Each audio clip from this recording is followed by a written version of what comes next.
Okay, we are live. Guys, welcome back to the Library of Alexandria. And guys, this is insane. This is a treat. This is a joy and a treasure, I might say. Like, this is insane. Guys, we have with us here today, the author of the Greatcoats series, which is one of my favorite series of all time.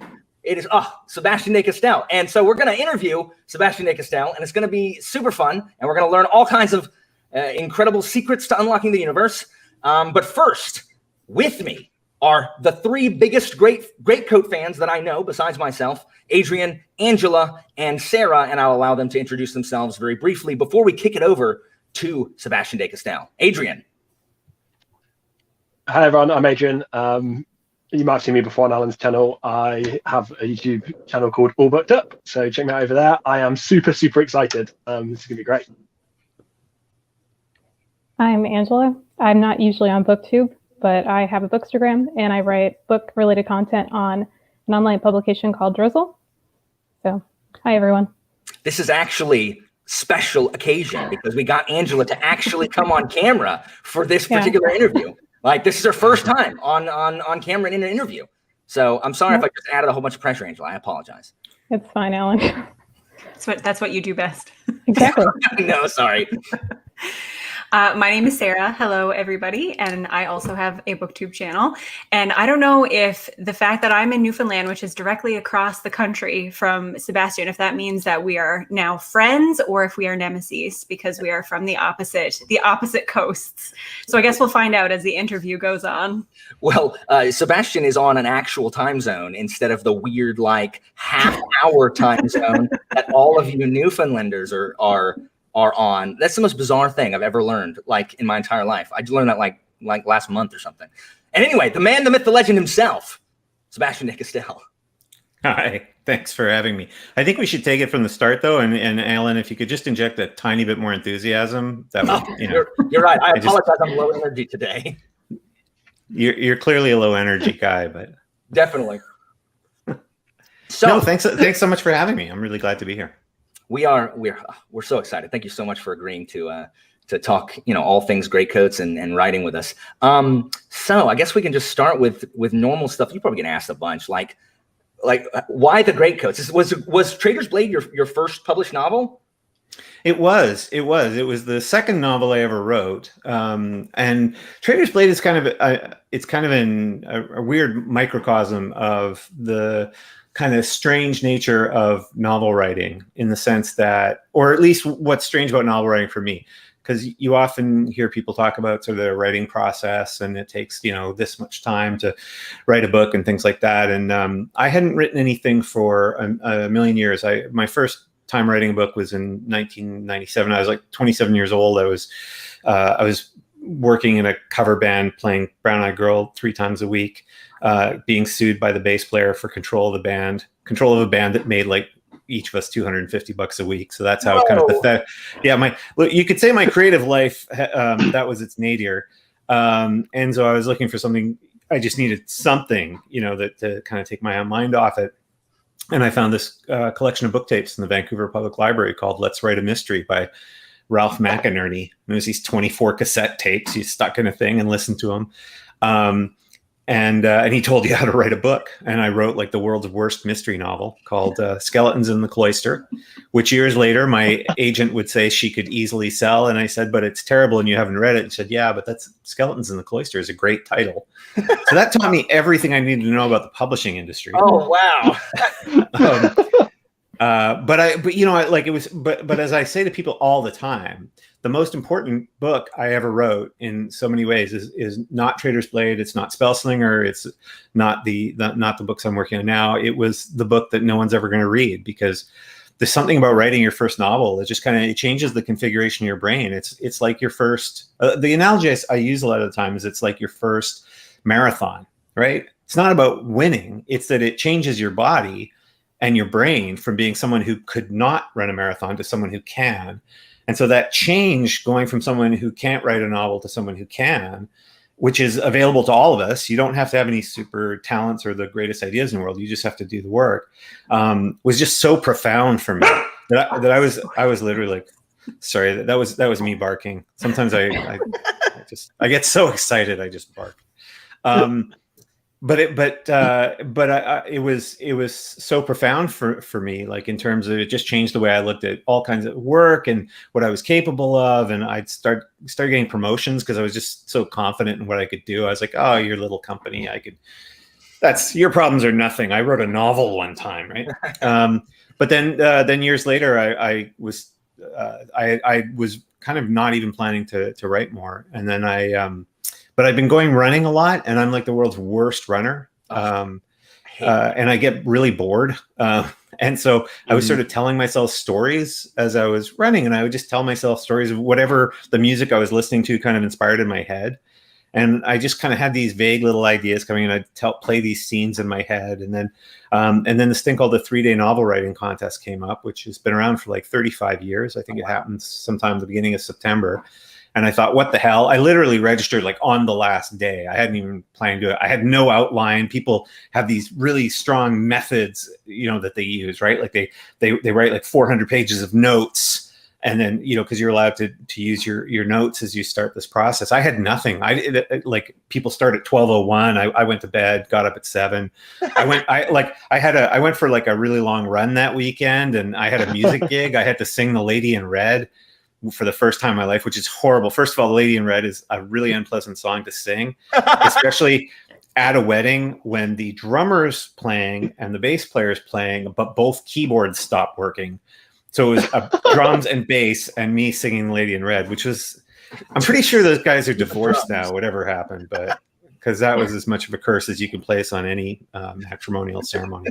But anyway, in those 3 days, I wrote 44,000 words, which is almost as fast as I can type. I slept better than I usually sleep. I slept like 8 hours a night. I was just so buzzed and happy. And that became literally, at the time it was called 3 of Traders, because I thought that was like a clever way to incorporate card suits or something. I was disabused of that notion years later. But that became the first draft of Trader's Blade. And that was so that's kind of where it came out of. Wow. That's awesome. And weren't you a fight choreographer? I was. Fight choreographer? No, I haven't done it for a long time. It's funny, when you become an author, like the first thing that happens is your publishers try to see if they can reduce you down to like one word, because they have like hundreds of authors they deal with, and when they're trying to market hundreds of authors, it's very hard to say, well, he's a really nice person and he's Canadian, and those things don't matter. So like he's sword fighting guy, right? And so I became like sword fighting guy, and which is funny because half the fantasy authors on the planet become sword fighting guy or sword fighting gal, and most of us are total crap at it. But I fenced. So I used to fence épée, which is like the only true modern sport fencing weapon. So if there's any saber fencers out there, go hang your heads in shame, because that's suck it. My old fencing master used to. My old fencing master used to call it fly fishing, because sabers, like, what a saber looks like, but sport sabers are like, they're like wires, like you can whip them around someone's back. So he used to just go, it's fly fishing. That's all that is. Fly, it's not a real weapon.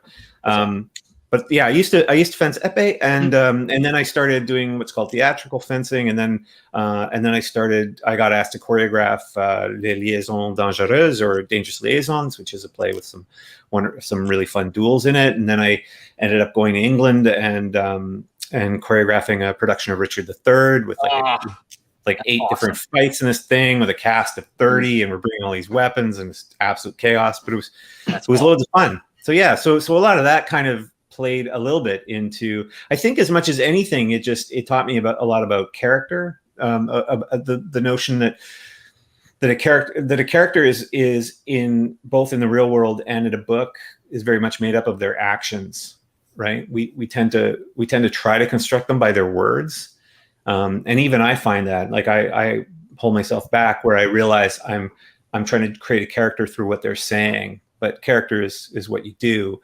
And in a sword fight, often, especially if you're doing anything, this wasn't a Shakespearean production of Richard III, but like in most Shakespeare text, if you look at the script, it just goes, they fight. Like there's no description, and there's no dialogue during the fight. So you have to kind of find what it's about. With the Greatcoats, I had the advantage of Falkio, because Falkio is like the most didactic jerk imagine he's like the most mansplainery individual, probably other than myself.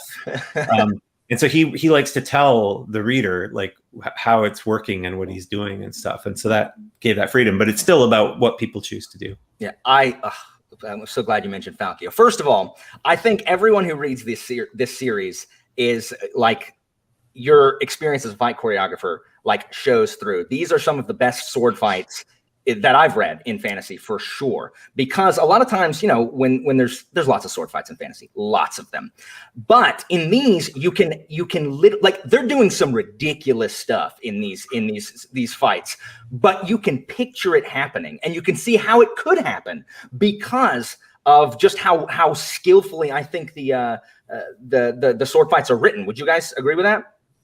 Yeah, I was going to say I saw you, Sebastien, on a panel talking with John Gwynn and I think Christian Cameron as well. And I found it really interesting that all three of your guys' books that I've read, I've really felt that the fight scenes are very visceral and they're very easy to imagine. But like yours, very different to John Gwynn's, for example. Not to spoil any of his books, but that's a very regimented, militaristic fighting style. Whereas, what Alan was saying, it does feel like stage choreography. It's just so fun. The duels you get in the Greatcoats, I think it's wonderful. The duels are my favorites. Yeah, well, so it's a really interesting example that you bring up, because I'm friends with John Gwynn and Christian Cameron, despite the fact that they're horrible people in real life. Anyone thinking of if you've already bought their books, you should burn them. But if you haven't, you heard it here first, guys. No, they're terrible. No, they're both wonderful. They always make me feel insecure just because they're such nice people. But what's really fascinating about that observation is, so John is really into reenactment, right? So like Viking shield walls, he's really into that Viking stuff, and he's amazing at it. So it makes sense. And so he's into reenactment. Christian does reenactment, but he's also, and I would say, and he might disagree with me, but I would say almost more an actual Western martial artist. So he's the guy who actually fights with swords, actually fights in armor, and actually thinks about what it feels like to do it. And then I come at it from the fight choreography sort of stage play side. And so our battles are very different because they're informed from three very different perspectives. That's awesome. Yeah. What was I going to say? Sarah, were you going to jump in on that? No. I was literally thinking about my mind. I can jump in if you want to think about what you were going to say. No, go. No, I think that makes sense, the way that you were describing the differences between the three of you, because when I read John Gwynn's novels, I get this sense of knowing what it feels like to have that armor on, that kind of immersive, what it feels like to stand in that wall, as opposed to when I was reading the Greatcoats, like Alan said, it was very easy to visualize. The steps are very clear. You can picture where it's almost cinematic, like you could imagine it on screen.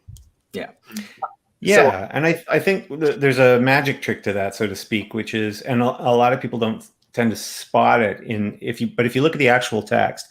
I'll describe movement in the early part of the fight so that you can see how something moves and what it would look like.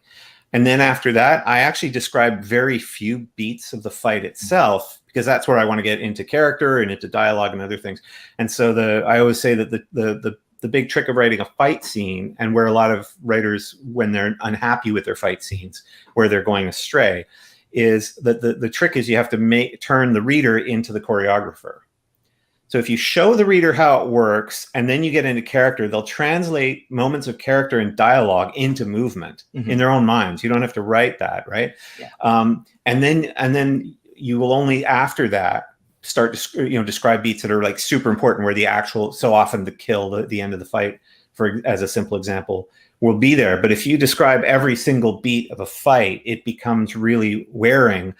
And one of the reasons for that is because you're constantly forcing the reader to, in their mind, set up the stage, pose the actors, pose the weapons, right? If you do that just at the beginning and then show them how things move, the reader will choreograph a lot of the fight themselves. But if you insist on forcing them to visualize every one of your beats, then they just get disconnected from character and drama, right? Yeah. That's such a good way to put it, because like there's an author I read a lot when I was younger, and I eventually was like, do we have to literally describe every foot movement and every hand movement in every single battle? Because it really does get tiresome if there's like a ton of battles and they're all like that. So yeah, like we fill in the blanks for the stuff that they're doing, and the fights in Greatcoats are so good. Like, they're so good.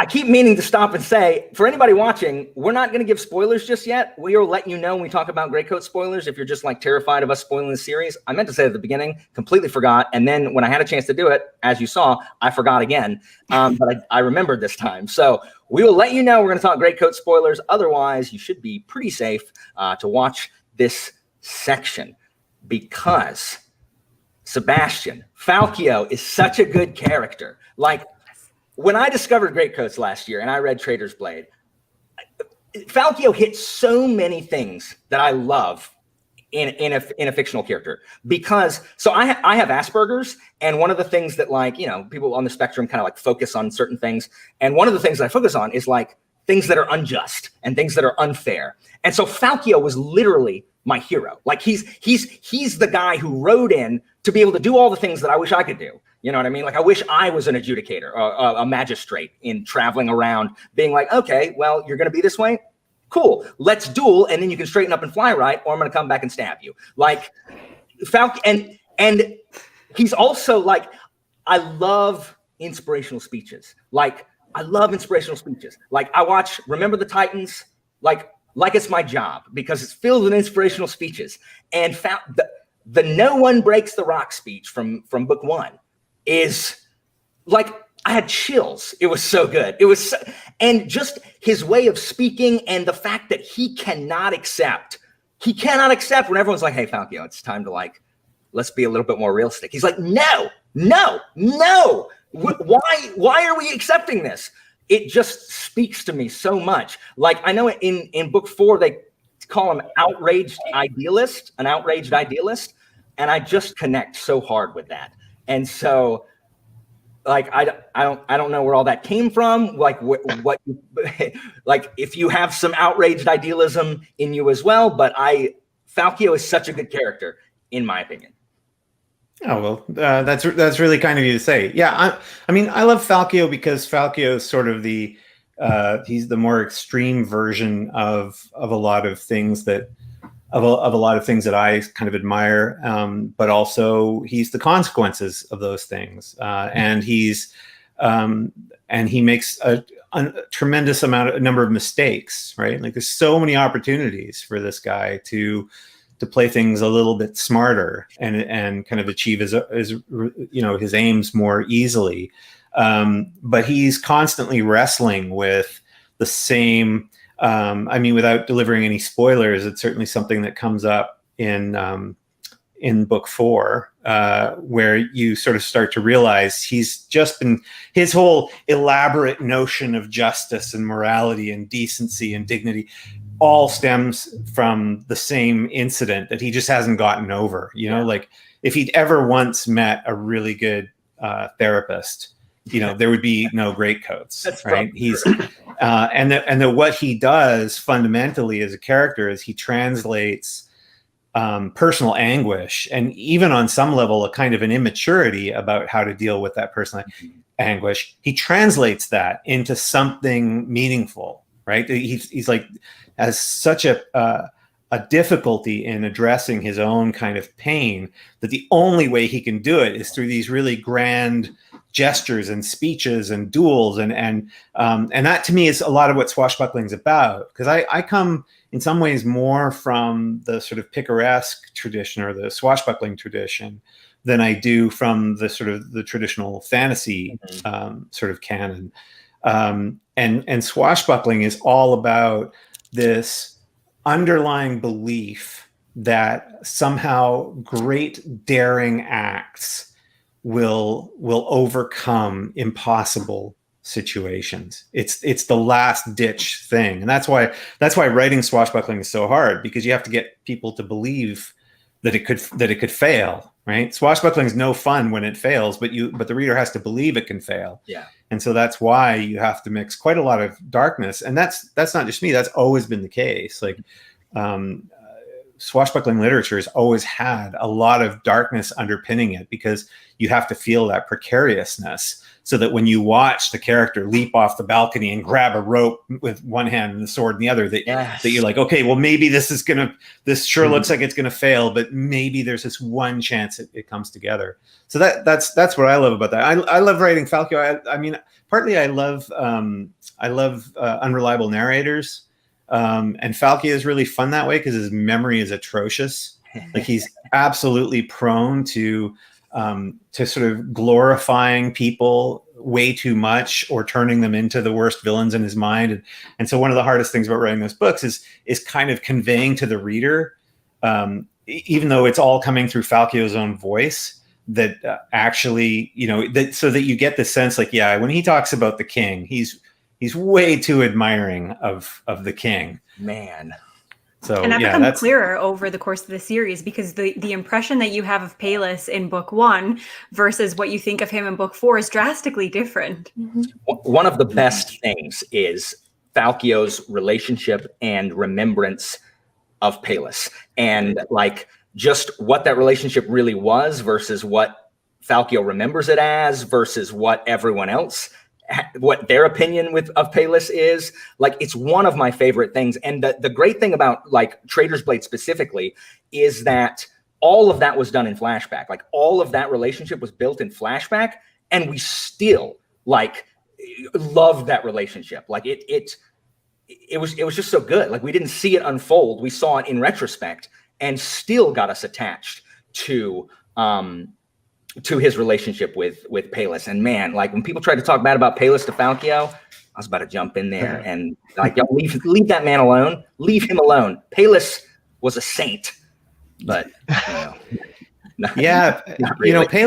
Palis it was an interesting character to write, in part because, and that's one of the great things I think about writing so closely through the point of view of one character like Falkio, is that it frees you up to bury the nuance, or to unveil the nuance very slowly of that character. There's a scene I wrote that never ended up in any of the books, that was sort of meant to be a flashback of a time where Falkio shows up to see the king, and a young noblewoman's leaving his chambers as he comes in, and they've obviously had a sexual liaison, where Falkio has this conversation with King Palis about, how can you sort of have these flings and affairs? You're the king. You're in this position of total power. How do you know these people aren't sort of in part agreeing to be with you because they're worried about the consequences of refusal, and the king trying to sort of say, no, I'm just this really nice guy. And it was a sort of,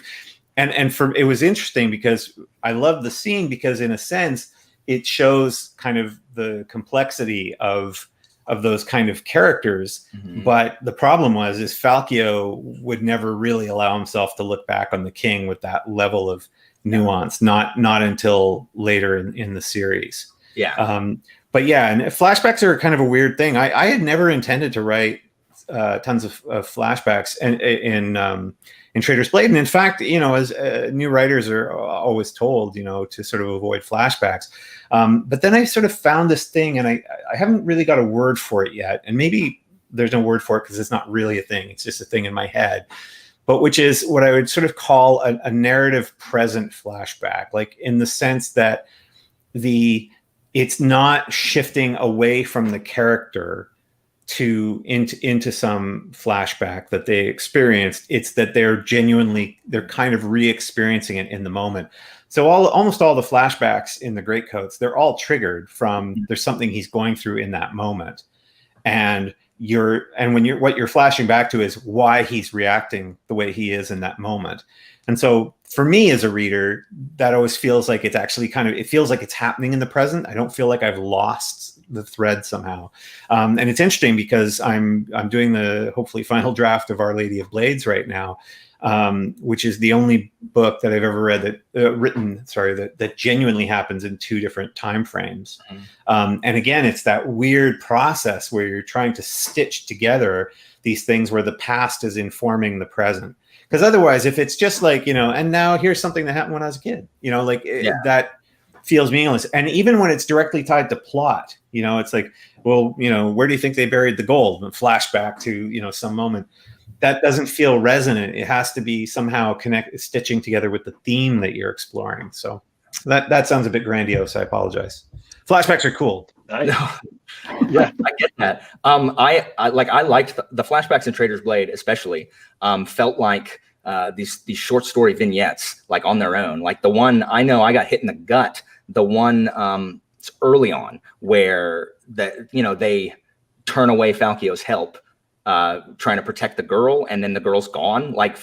Just that end where it just writes like I walked past the thing and saw that they were mourning that she'd gotten taken or whatever. Like, oh my gosh, like punch right in the gut.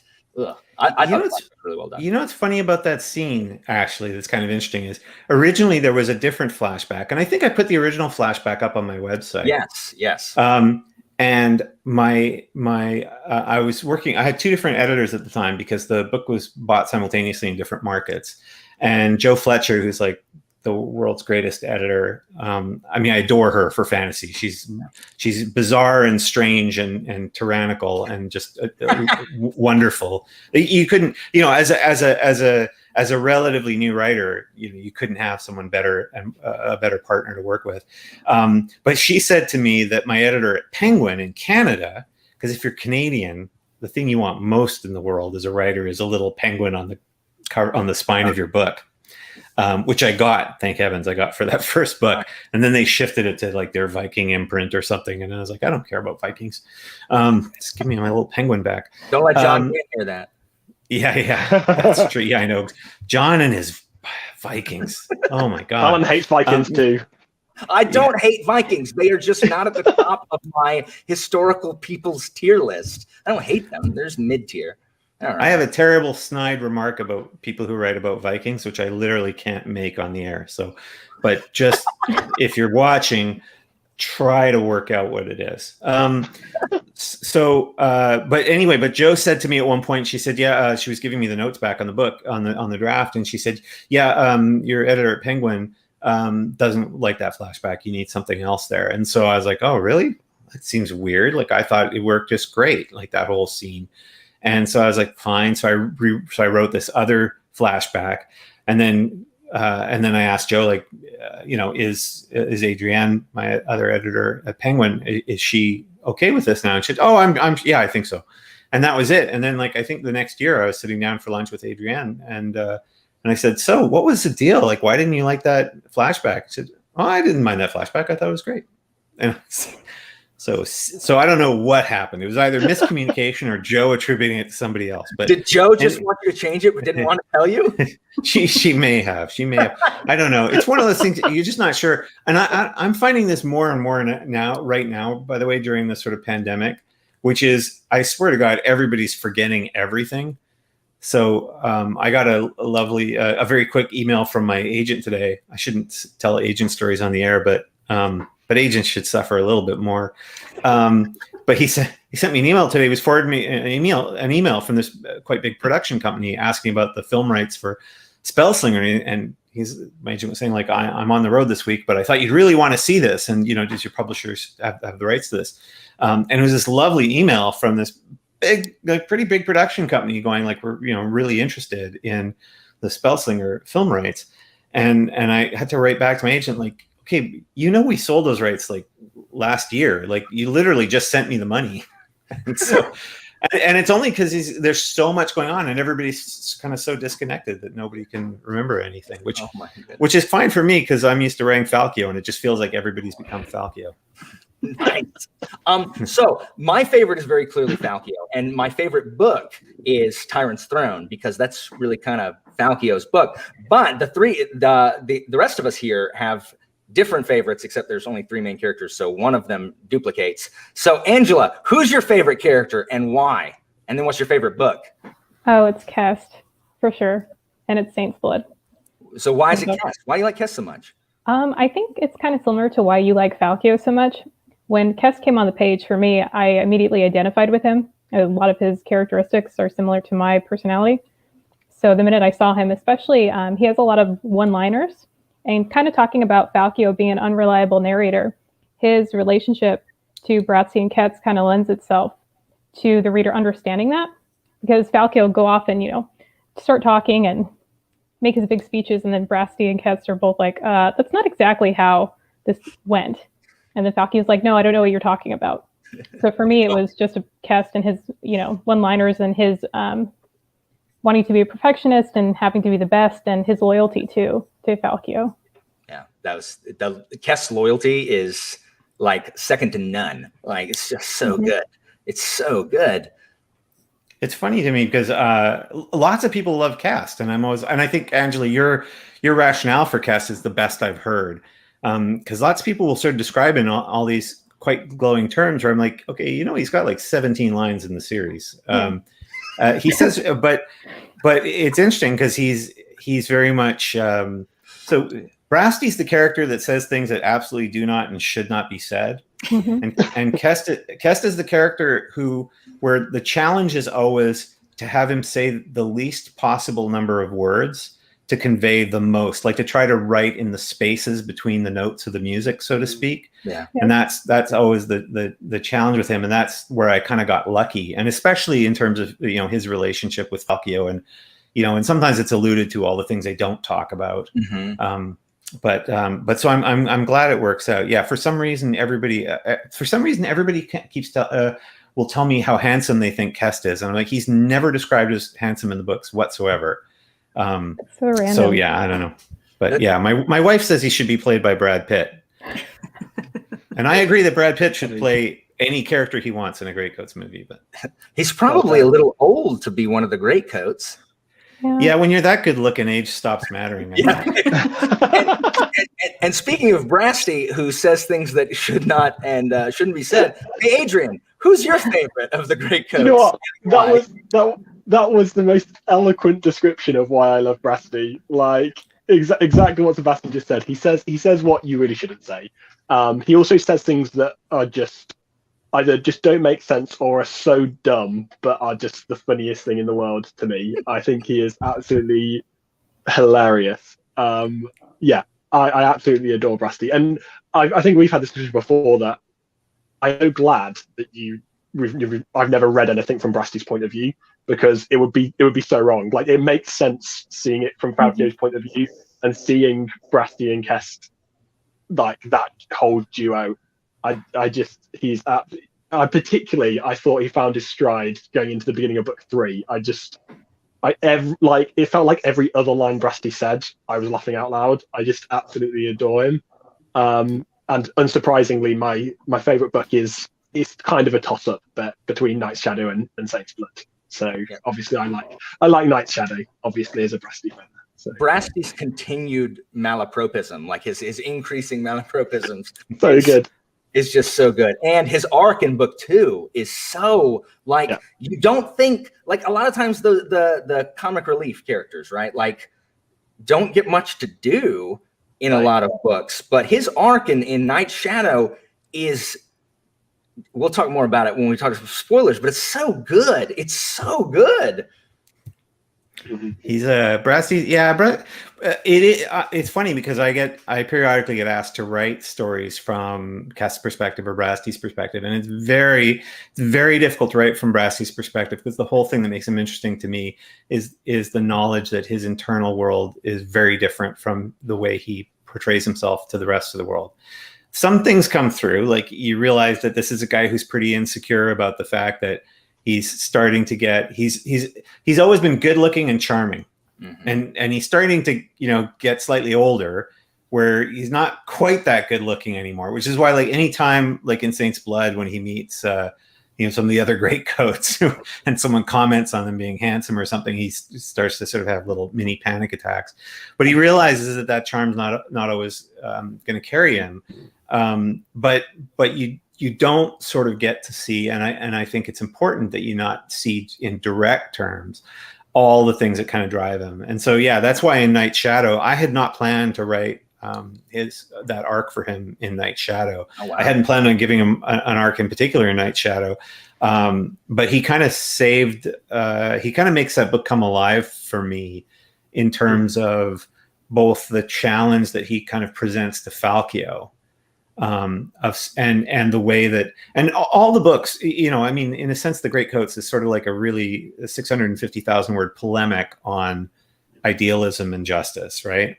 And that's the book where he sort of goes, no, I'm sick of hearing everybody else talk about justice, and they allow, knights to exist, because knights are like the most unjust thing in the world. This is the most fun Christian Cameron and I have together ever talking, is the fact that he's like a living chivalric knight, right? Christian is like, and I'm always like, it's great that you're a genuine knight, but the actual knights were all crap, man. And so, Falkio sort of hates knights on an intellectual level, because of the notion, because to a knight, justice is subsumed under honor, which is subsumed under loyalty. Mm-hmm. And loyalty is the enemy of justice, in every sense, right? If you look at if you just get into like really basic philosophical discussions about utilitarianism versus personal liberty and how those things intersect in points of justice, then communitarian views, or views about we're friends, therefore I would give you a loaf of bread before someone else who is hungry. Like, that's the opposite of justice, right? That's actually, and that sort of loyalty there. So for Falkio, it's very intellectual, and for Brasti, it's absolutely visceral. And so that's why even though I hadn't been planning on writing it that way, when we get to those moments in Night Shadow where the role of knights becomes, really pernicious into what's happening in the world, he just suddenly, like, something clicks in him. And it's also the moment where for him, where he realizes why he was never, he's never really been a proper greatcoat. I mean, he's a poacher and a thief who gets recruited by the king to be in the Greatcoats. Yeah. At no point does he have a full understanding of why the king would do that. And so he just sort of plays the fool a lot of the time and does what he does. I mean, in Traitor's Blade, Falkio has to stop him stealing from dead bodies, right? Which is not usually what you're looking for in a judge, on a justice of the peace. Yeah. But it's when he finds that, where he finds his moment of understanding what justice sort of means to him. Oh yeah. And the 3 words, no more knights, like, for all 4 of us, like, every time one of us says it, like, it just evokes so much because of Brasti's intense hatred of those people. So good. Like, I love fantasy books that deal with justice, because I mean, one of the reasons that I read fantasy is because in fantasy, a small group of ragtag people who exist in this vast power vacuum where they have so much less power than the people in charge, they actually stand a chance of flipping it over and bringing justice. Where in the real world, it seems like that is nigh unto impossible, where a small ragtag group of people with literally no power can do anything to, upset the apple cart. And so that's why, like, the Greatcoats, like, the fact that they're this body that was established to do that very thing, and following these guys, because they're not even like a small body with no power. They're a small fraction of a small body with no power. Like, they're nothing to even what they were under Palus. And so it's just so good. Like, I love it so much. Well, that's really nice for you to say. I'm dying now to hear what Sarah's favorite character is. What is it, Sarah? I think there's been one for each, and she's breaking the tie. So from here on out, that's right. All the other characters are dead to me. I can hear. I'm really coffee, Sarah. Yeah, you go for it. We've already talked about this a lot. So my favorite is also Falkio, and we've touched on some of the reasons why. You talked about a couple of the reasons why. So as with Alan, I do really love fantasy characters who are driven with that sense of purpose, that they have something that they want to accomplish. They have very strong morals.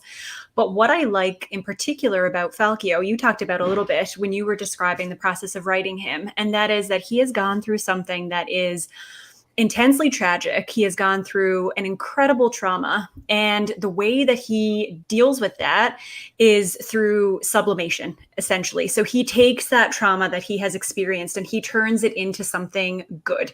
He doesn't always take the best path. He doesn't always make the best decisions, but he is ultimately bringing something good out of the most terrible thing that happened to him.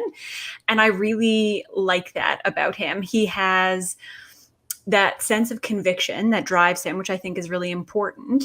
And what made me love him more and more over the course of the series is seeing how even his best intentions sometimes bring about really bad consequences. He actually ends up making people's lives worse in some situations because of the things that he did with this incredible sense of conviction. And I don't think that that's something that happens very often in fantasy. So I was really, really impressed by that when I saw it happen over the course of these 4 books, because it's not something that we get to see. We don't get to see those negative consequences because we want to see the glory and we want to see all of these good deeds pay off and redeem the character and get them toward their goal. But with Falco, we have to see him grapple with that. And he already has so much to grapple with that.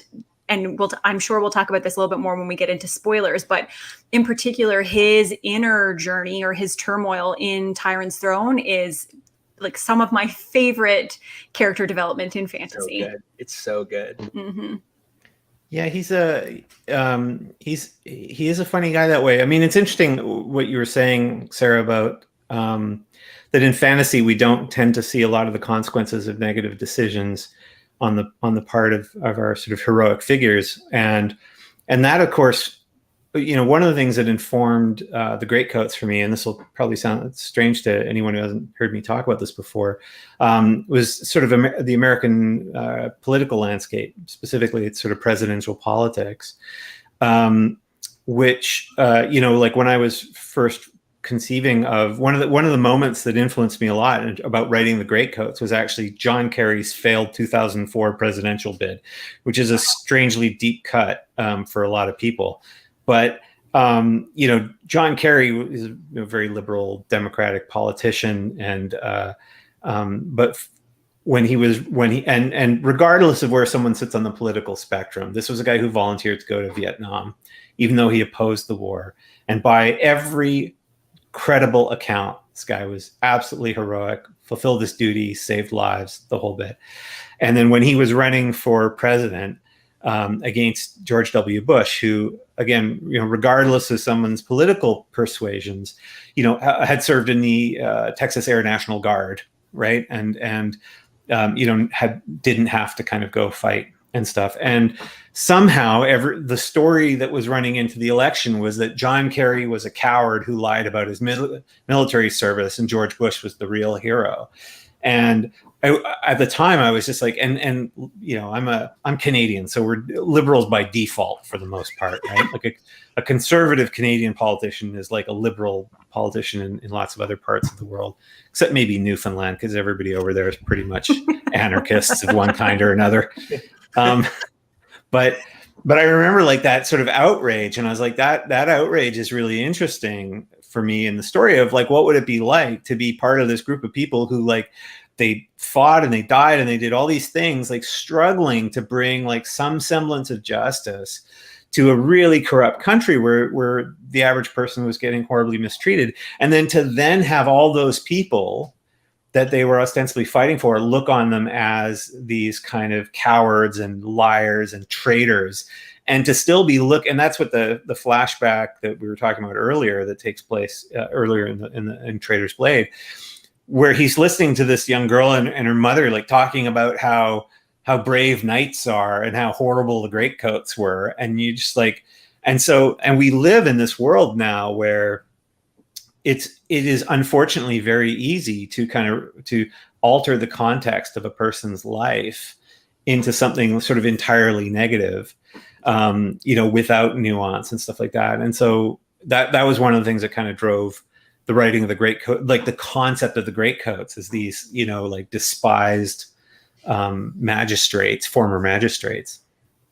It's so frustrating to me, like when these people are so like they're so mean to Falco and the Greatcoats, and I'm just like, guys, they are literally trying to help you and make your life better. Like, what are you doing? Why are you acting this way?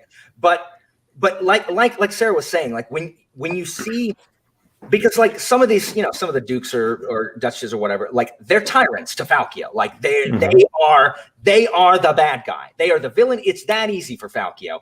Boom. They were part of the people who, you know, conspired to kill Palis. Done. They're corrupt. Get them.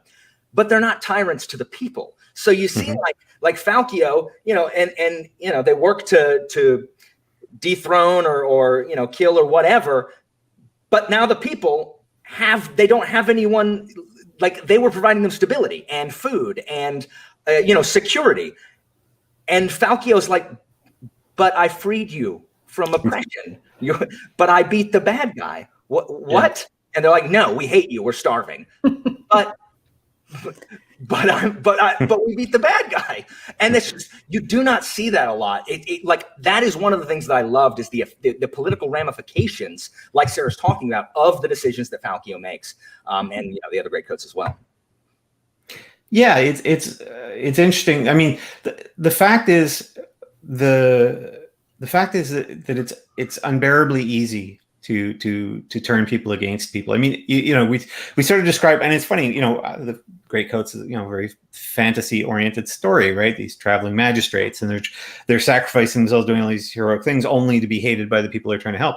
That's not a hard story to find. Like if you let's not to bring the pandemic into our lives any more than it is, but let's keep Dr. Fauci out of this situation. I mean, I love that guy, but mostly because he's like 80 years old and looks like he can beat me in like a judo fight or something. But but if you look at frontline nurses right now, right, who are trying to help people, you know, get vaccinated and stuff like that, and how easy it was to turn huge portions of, fortunately, it's not so much the case here in Canada, but in the United States, like you see these people, these nurses talking about how people have been turned against them, where they're threatening them, they're calling them liars and crisis actors and all this kind of stuff. And it's nuts. Like and you look at it externally and you go, how is it possible that anyone could attribute some negative will to these people? Like, I mean, I don't know how many nurses you've all met, but in my life, I've never met a nurse who wasn't capable of doing something different that would pay more money. Mm-hmm. Like they're in the middle of a pandemic where, honestly, if I were a nurse, I would have just said, yeah, I think I'm feeling pretty sick for the next 18 months. I'll take some time off here. They're all sort of on the front line and they're risking their lives and stuff. And then meanwhile, there's, you know, people are going, you're a bunch of liars and crisis actors, and, you know, you should be ashamed of yourselves. And if you just listen to me, I'll tell you what science is. Science is freedom, and freedom is no vaccines, like all that kind of stuff. Sorry to get faintly political there, but even if someone who's watching this is going, yeah, I can't believe that we're buying into the lies of vaccines or something, like the fact that there's nothing upon which the facts force us to all agree, right? Whatever, you know, one sees as the facts of the pandemic, we can disagree about it. And it's the same in the world of the Greatcoats, where yes, there's poverty, yes, there's injustice, yes, there's knights, and it's entirely viable for people to have completely opposing views about what look like on both sides clear and inescapable facts. Yeah. I am I'm a public school teacher, so everything in the country is my fault. Yeah. So I know how that, it's just like, what are you talking about? Like, I'm teaching Latin and Greek history. But I mean, like, this has been going on as long as history's been going on. Demagogues swaying, you know, like I teach a class on ancient Greece, and we talk about the Athenian democracy, the first and only true democracy in the world, that was constantly led against its best interest by demagogues that could just like sway the entire ecclesia. And they're like, no, let's not surrender to Sparta. Athens! And guess what? 404, you've got nothing. Athens, suck it. And, you know, anyway. Well, to be fair, the Athenians were pricks anyway, so they got what they had it coming to them. You don't think the Delian League was a tool of freedom and progress in the Hellenics. My kids hate the Delic League. They think it's like this huge, like tyrannical. I mean, it kind of is. So they hate it. They hate the Athenians. Yeah. They all like Sparta. Anyway, that's a tangent. Sorry. Okay. How could anyone like Sparta? Sparta's like the worst nation on earth. Hyper militaristic and I completely agree. They've all seen 300. And, that's all you need. And they think that they just like Sparta being like, yeah.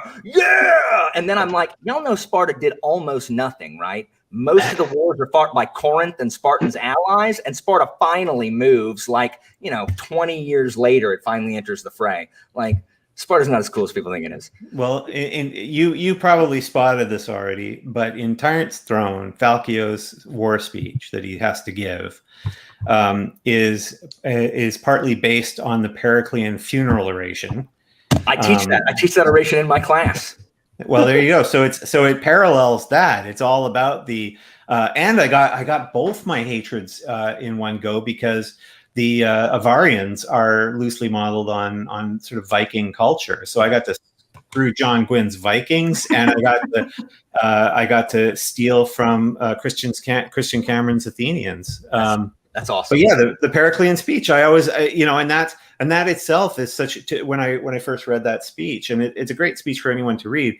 It's such an aspirational speech, because it's basically saying the other side, the whole sort of Spartan notion of life, right? Is the thing that I love about 300 is when the Spartans are meeting some other people, Greek soldiers who are coming, and they're mocking them. Those other Greek soldiers, like, why are you treating us like crap? And they say, well, what are you? And the guy goes, well, I'm a shepherd or something. What are you? Like, I'm a blacksmith, and we've come to volunteer for the war. And they go, all of us are nothing but soldiers. Like, and the Periclean speech is all about how, like, the other side, like, all they care about is how to be the best possible warriors. And we care about art and families and people and all these other things.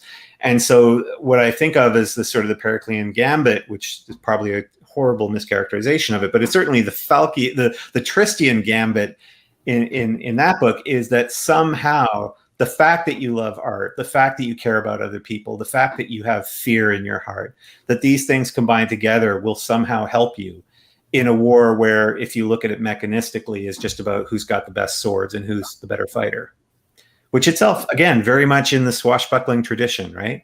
Why in the world would laughing in the face of danger help you? And yet somehow it does. Oh, the conclusion of Tyrant's Throne. Like, it's so good. The one where the nuclear bomb drops and everybody dies? Okay, spoiler alert. I'll put up a spoiler tag, guys, for that. I was kidding. I have to not make those jokes, because sometimes people hear them and they go, oh, crap, I don't want to read a 4-book fantasy series where it turns out there's nuclear bombs. Well, more people should be reading these books, because I know I've spoken with Angela and Sarah, at least, maybe Adrian as well, about the fact that we watch these booktube tag videos, and they're always talking about name a great friendship in fantasy, and it is criminal.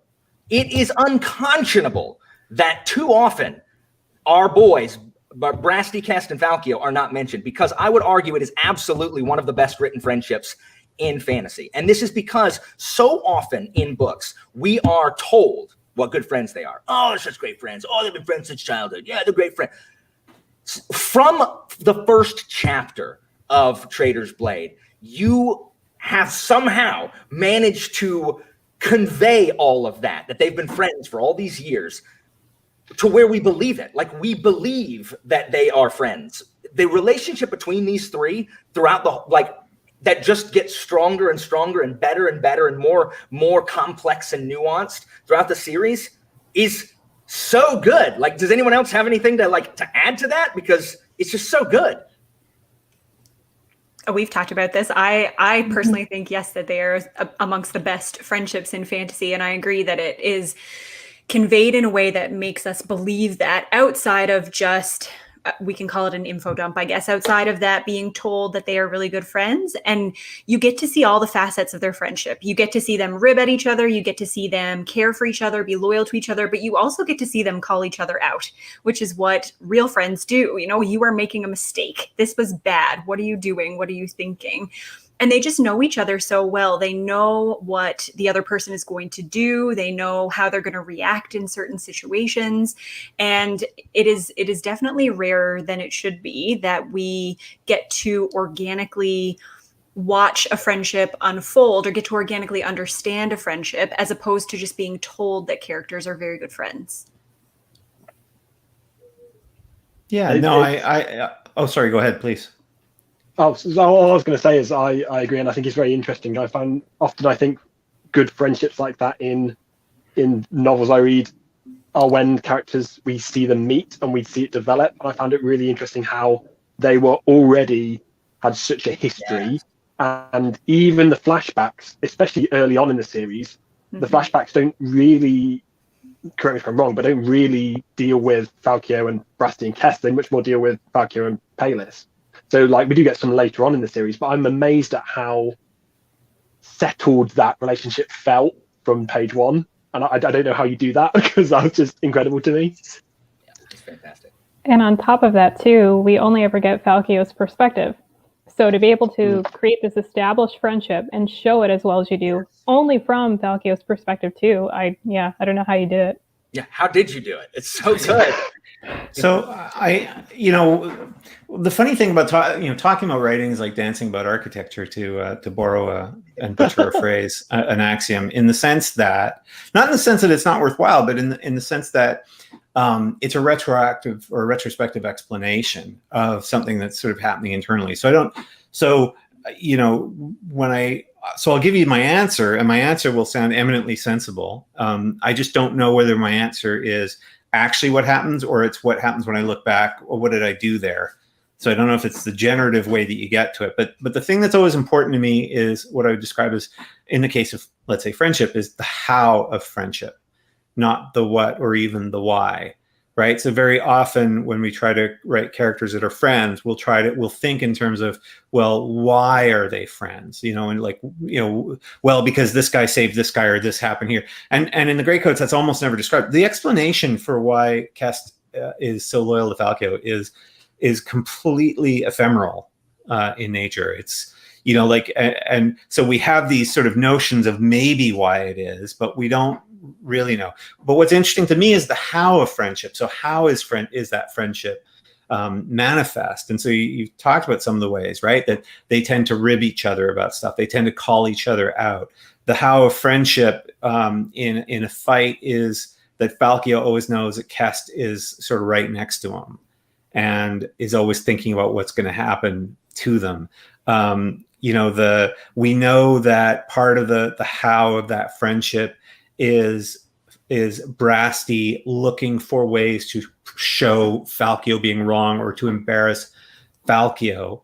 And therefore I don't need to go into the why, because you can tell that it's because sometimes it comes out literally just for comic effect, but Brasti hates the fact that everyone looks at Falkio as if he's this great, magnificent hero, like the one true hero. Yes. And he doesn't see what makes and that's the one thing that I like about I love about Brasti. He genuinely doesn't see what makes Falkio any different from anybody else. He's like, I don't get it. He talks a lot. Then he fucks up, and then, or sorry for the swearing, he screws up, and then and then the rest of us are left to deal with it. And yet everybody keeps acting like he's super important. And so, and so that manifests most of the time as Brasti always being the first to try to make a comment about how he screwed something up, or he's about to, and then over the course, and their relationship alters. Like the relationship between all three of the characters alters over the course of the book, of the series rather, because by the end you notice that Brasti's no longer actually doing that.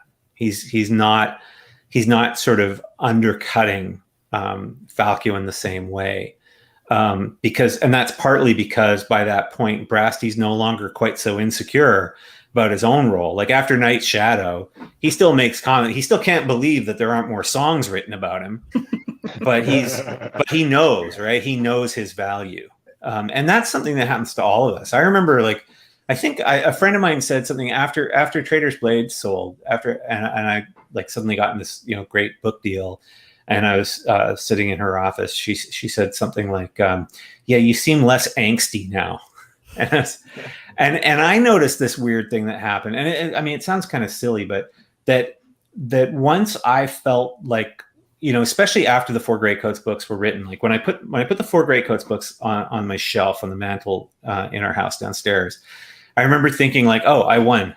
Like, it's over. Like, that's a great thing about being a novelist. Like, nobody can take the books away from me. Like, my career can fall apart tomorrow, but no one can take those books away. They're real, they're physical. I wrote them and they're there. And I adore the books and I adore what they're saying.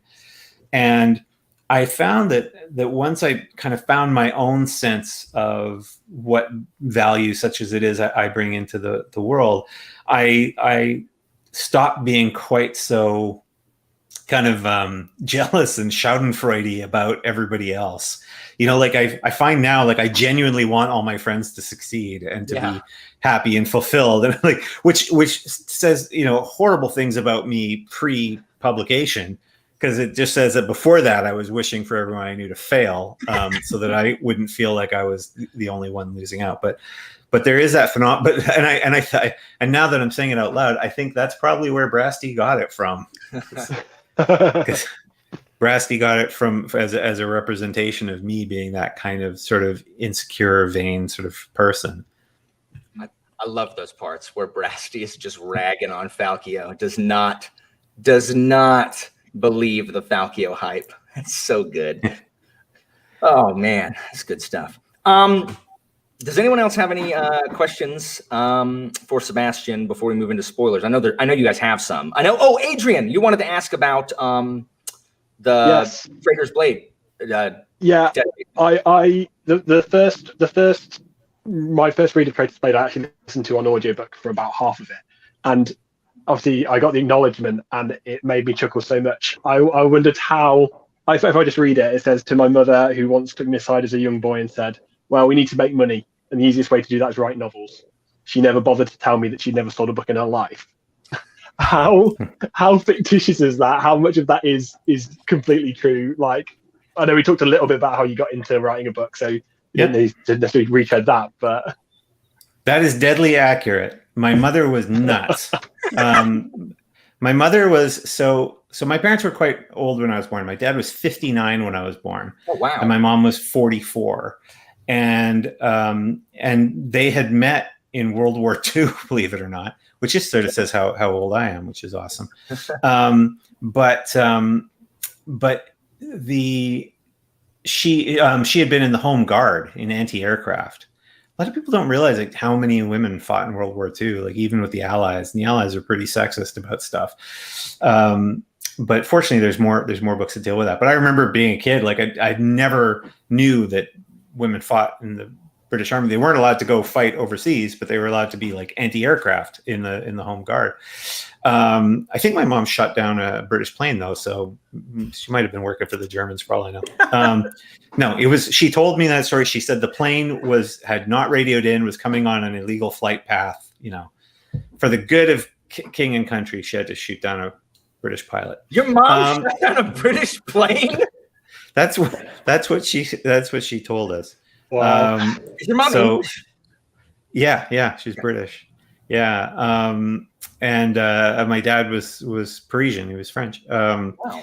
But so my dad had passed away when I was about 9, and my mom, the reason that she pulled us aside, because it's a weird thing to do, to pull your kids aside to tell them this, but the reason she pulled me aside was because she was going to take her last name she was going to use. She thought this was very important, which just shows you like how not an author she was. She was like, I'm going to write under a pen name, because of course writing, romance would be embarrassing, but it's the easiest thing in the world to write. So I'm just going to we need more money. So I'm just going to write romance novels.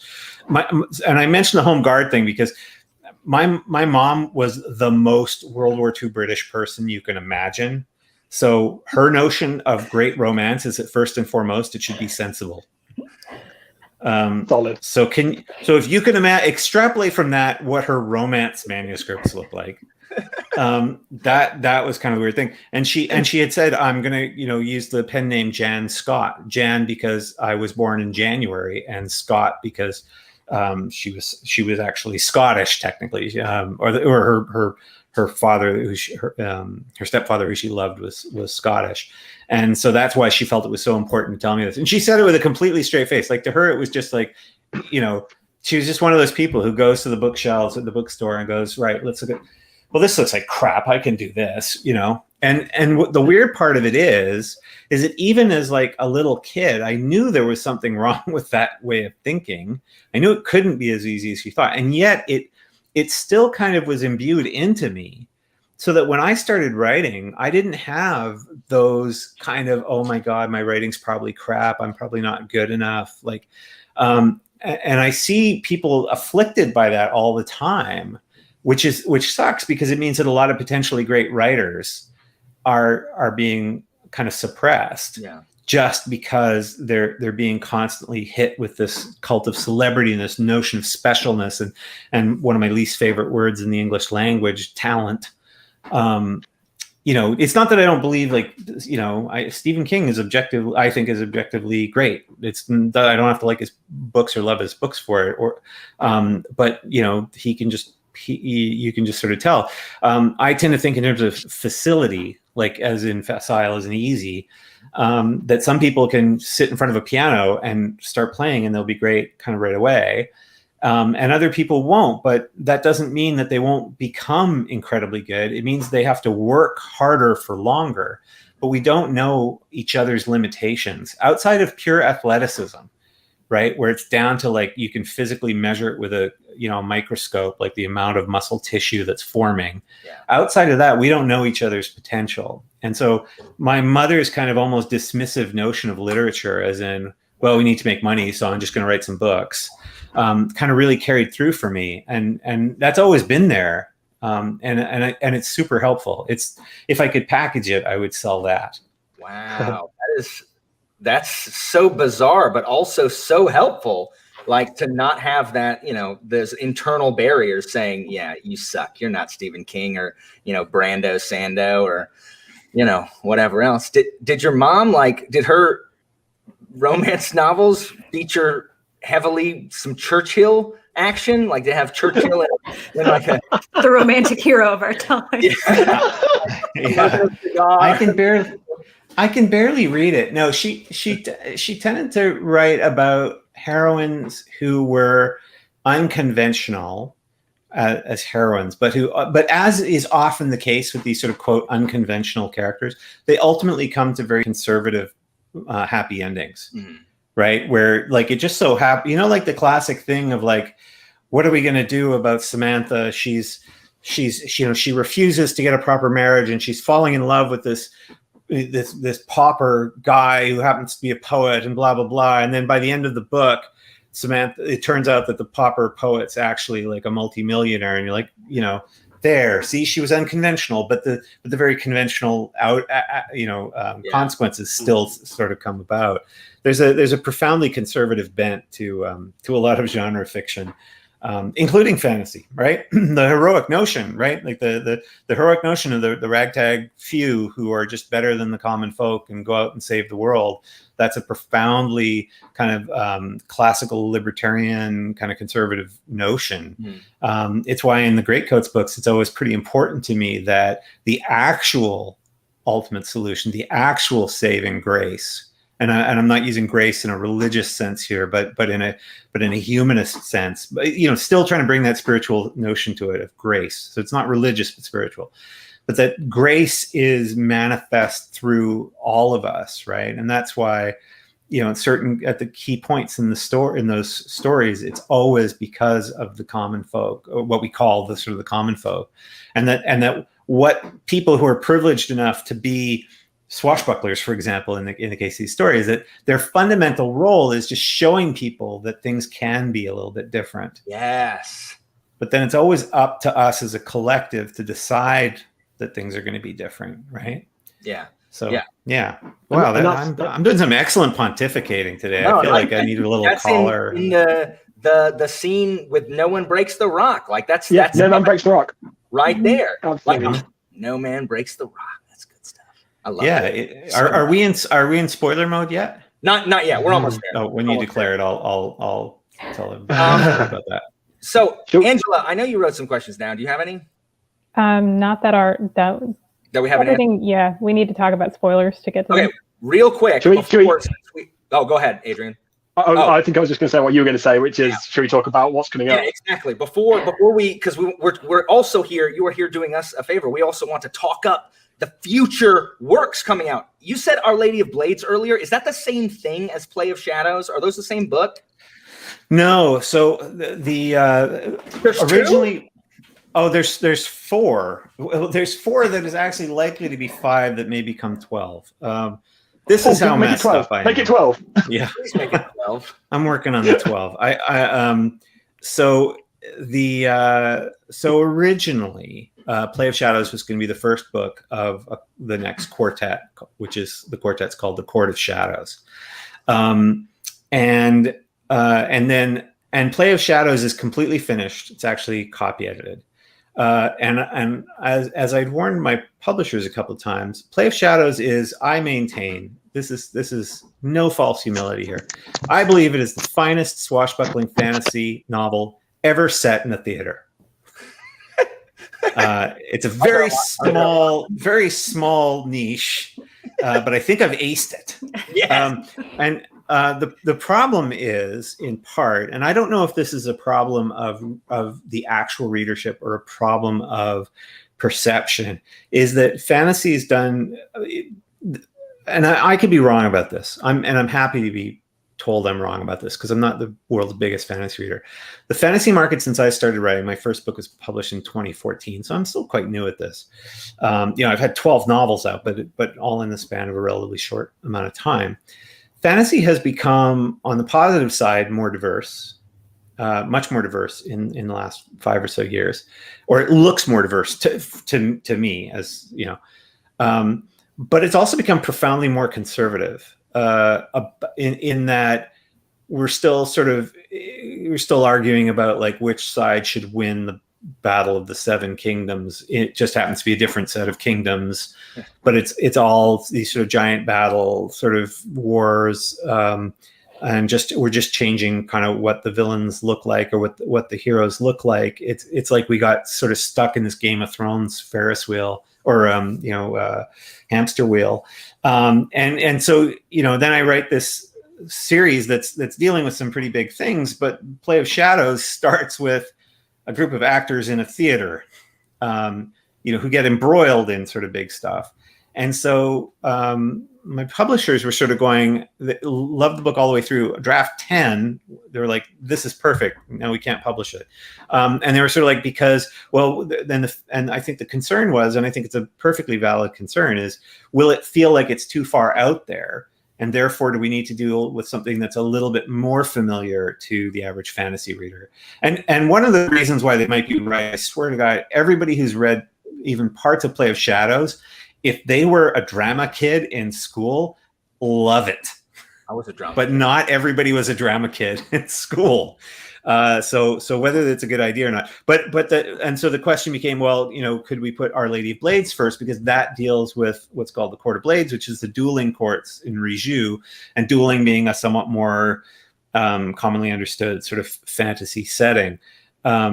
And so the decision was that I had to now just work a little harder to get Our Lady of Blades done first. The idea with Court of Shadows is that it's a little bit more like the Marvel Cinematic Universe, in that each of the first set of books are kind of almost the origin story of different characters who kind of team up to face the existential threat in the climax of the series.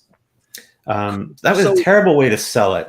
No, hold on. So first of all, Yeah. Even if Play of Shadows is unconventional with its setting, the 4 of us, we will start cranking out the propaganda machine, and we will street team the crap out of it. And we'll get everyone we know to read it, because I just talk really passionately and loudly at them, and I just bamboozle them into reading things that I like. And, hopefully they end up liking it also. But and the rest and everyone else has this wide audience. We will just we will street team it. Second is Court of Shadows is coming out, not Court of Shadows. Our Lady of Blades is coming out before Play of Shadows then?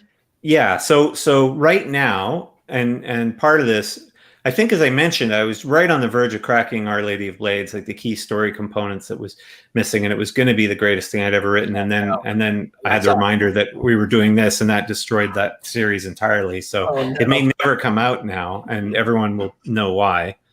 The library of the reverse library of Alexandria. Yeah, that's why.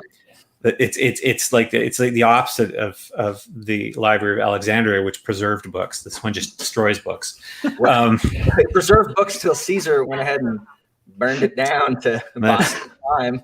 That's fair enough. Anyway, no, sorry. That's the long story. So the plan right now is that early 2022, Our Lady of Blades comes out. 1 year later, Play of Shadows comes out. The year after that, Gamble and Gaze comes out, which is one of my favorite books to work on, because it's a little bit like there's a I think it's a Swedish and Danish series called The Bridge. They did a version of it called The Tunnel between England and France. This is one of these stories about crime committed between two countries and two different. It's not dealing with that setup, but I love the structure of the sort of mismatched detectives. And so Gamble and Gaze is a pair of greatcoats who are sort of largely dismissed by most of the other greatcoats. I like writing the underdog stories, and that's about them. Yeah. Oh my goodness. So they're not, Our Lady of Blades and Play of Shadows are not they're the same series. Yeah. They're the same series, but they're taking place contemporaneously. Okay. So you can read them in any order. Oh, that's awesome. Okay, yeah. Cool. All right. Yeah. Well, that makes sense. Then we're not, I mean, obviously your publisher's not going to be like, we're going to release the sequel first. Like, that wouldn't make any sense at all. Well, that is exciting. No. Yeah. I mean, it's Our Lady of Blades is probably my favorite book that I've written in some ways, in terms of writing something that I felt was structurally tight, was probably Saint's Blood. Our Lady of Blades is vastly more complex than any other books in terms of how everything fits together. So I quite love writing it, and it's dealing with two sisters who have a very sort of strange kind of and strained relationship, dealing with the corruption in Riju, which of course is like the most corrupt city in the country, in Tristia, and trying to protect sort of their family and get revenge. I sometimes refer to it as Count of Monte Cristo meets Memento, because there's a lot of weird stuff about memory and identity and vengeance. Is it told backwards? Is it start at the end? No, that would have been a bridge too far for me. But remember Sammy Jenkins. Yeah, for Sammy Jenkins. I know. And Leonard really was Sammy Jenkins. That's what nobody understands. Yeah. Guys, spoiler for the 1999 movie Memento right here. If you haven't seen Memento, it is one of the greatest. Anyone who's not seen that, it's one of the greatest movies ever. It is excellent. I've watched it probably 5 times, and just as a writer, when you realize like how hard it is to do what he was doing, like how unbelievably hard it is to make that work, it's phenomenal. That movie's fantastic. It's so good. Okay, so y'all heard it here. 3 books coming out in new series. Our Lady of Blades next year. The following year, Play of Shadows. The following year, I'm sorry, what was the title of the third one again? I forgot. Its working title is Gamble and Gaze. Okay, Gamble and Gaze. It's probably going to end up being called something like Storm of Chains, or Ramp of Squishy Bears or something. It'll get fantasied up. It's because Greatcoats. It's because the 2 characters. One was all the Greatcoats have their sort of nicknames or their titles, and so one was the King's Gamble, and the other was the King's Gaze. Nice. That's awesome. So that's how they got their kind of cop show name, Gamble and Gaze. But there's 4 books in that series. Okay, cool. But hopefully 12. right? But hopefully 12. Well, and there's another book. This hasn't been announced yet, but and I can't give the title right now. But Joe Fletcher Books, my publisher in the UK, is also publishing not 2022, but the following year, a new book in a completely different fantasy world that is kind of Magnificent Seven inspired, with lots of magic. Nice. Yeah. That's awesome. And that's, I love that book. When is it's that crazy? That looks like it's going to be, I think, sometime like March 2023. But yeah, we just made that deal. So yeah, and I love that book. It's very, it's the most irreverent fantasy novel I've ever written. Nice. Yeah. Well, I mean, we're so glad that you're continuing to write things, because Greatcoats is so good. It's so good. And that being said, we're going to move into spoilers and talk about specific things that are so good. I'll start with something, and then you guys just jump in as you want to talk about your favorite spoiler moments or spoiler questions. Mine is, I wrote to you about this in every single email. After I read every book, I wrote you an email talking about how much I love freaking Duke Gillard. Like, I don't understand how he went from this, from Falco in book one, being the ultimate, like, quintessential douchebag, into one of the most sympathetic characters in the series over the course of four. Like, I have never seen a redemption arc like that. I haven't. Like, it has to be my favorite redemption arc in fantasy. It's so good. And I think, didn't you say that wasn't like, did you not mean to do that? Was it like just kind of accidental? How did that come about? So yeah, it wasn't when I first when Gillard is first placed on the page. He was meant to be not quite a one-dimensional character, but because we're only seeing things through Falco's eyes, right? Yeah. And I don't know what the rest of you are like, but I have this habit. I meet somebody and I'll go, oh, I can tell everything about this person. They're like they're like my political enemy. I dislike them. They're just motivated by awful things and things like that. And then if you're forced to get to know someone, and this is why so much of our world now is trying to insulate ourselves from actually getting to know people we disagree with, right? We even use the medium of argument as a way to not get to know each other. Because I think we all kind of sense that the more you get to know someone, the more you start to realize where they're coming from, the more sympathetic, in the classical sense of sympathetic, of feeling what they're feeling, comes into play. And so Falco, there's a degree to which Gillard is always described at varying distances. Like in Traitor's Blade, he's only ever described at a long distance from Falco in physical terms, which allows Falco to treat him as a sort of monster. And then in Night's Shadow, of course, he has to get somewhat closer to him, and he doesn't know really what makes him work as a person, but he does see this love that he has for his kid. And it's very hard to despise someone when you see that they have love in their heart for someone, mm-hmm. right? And then by the time we get to Saint's Blood, we start to see Falco, because of the events that are going on, is forced to see the political rationale for the things that Gillard does. And because Gillard is still very much the opposite of Falco. Falco is like, I will do the right thing regardless of consequences, right? Classical, very liberal kind of notion, right? Gillard is the ultimate sort of Machiavellian thinker. He's like, it doesn't help anybody for me to be doing the right thing all the time if it results in misery.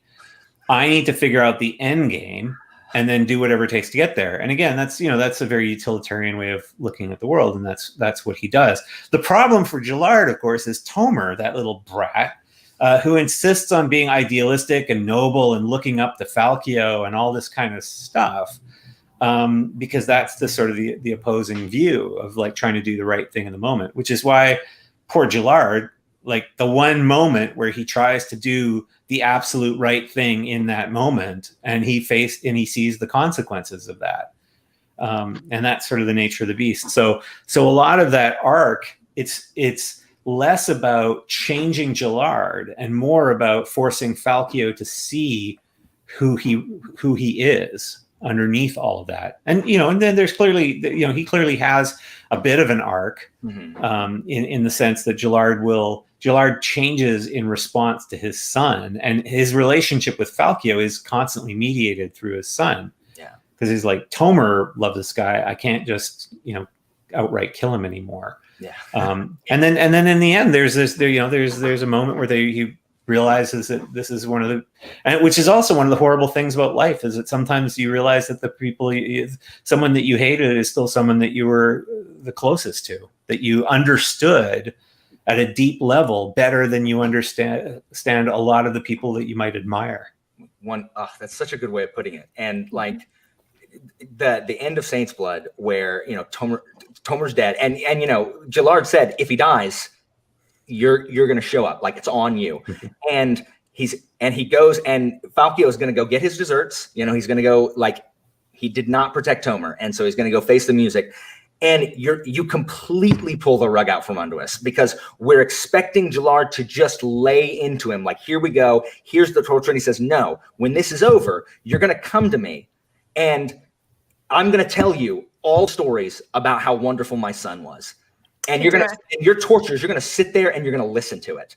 And then you're going to tell me all of the things about the Greatcoats that I'm getting chills thinking about it. Like, I'm about to start tearing up. Me too.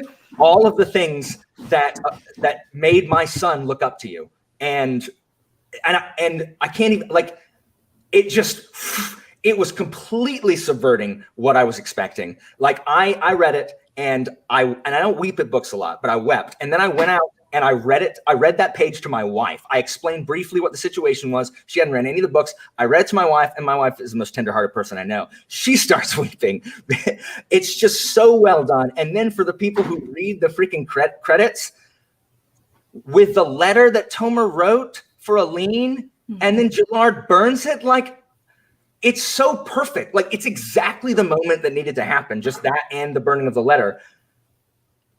But it's just like, it was incredible. It's one of the most emotional scenes I've ever read in any book. Like, I tell everyone who reads this series, talk to me when you finish Saint's Blood, and I talk about that moment over and over and over and over. These three will tell you I did the exact same thing with them.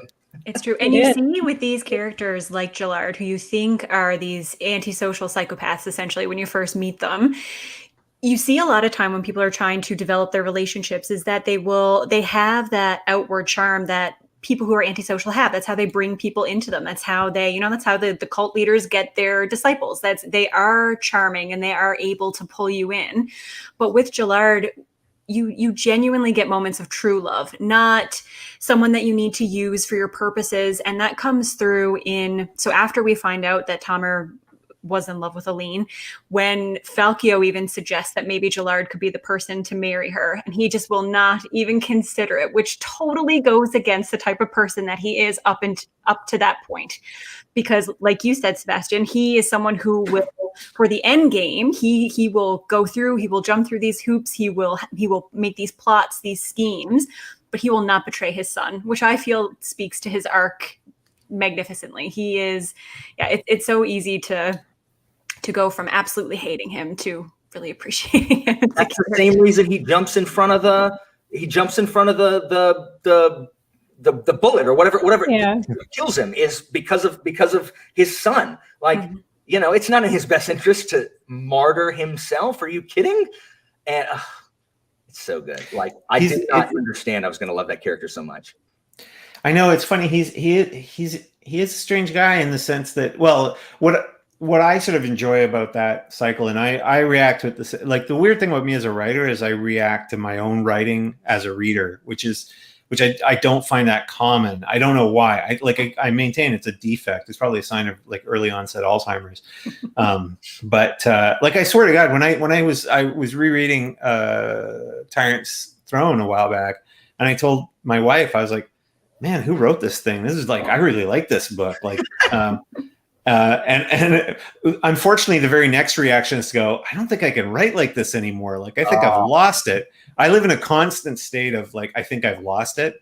But what I kind of enjoy, I think, about that is that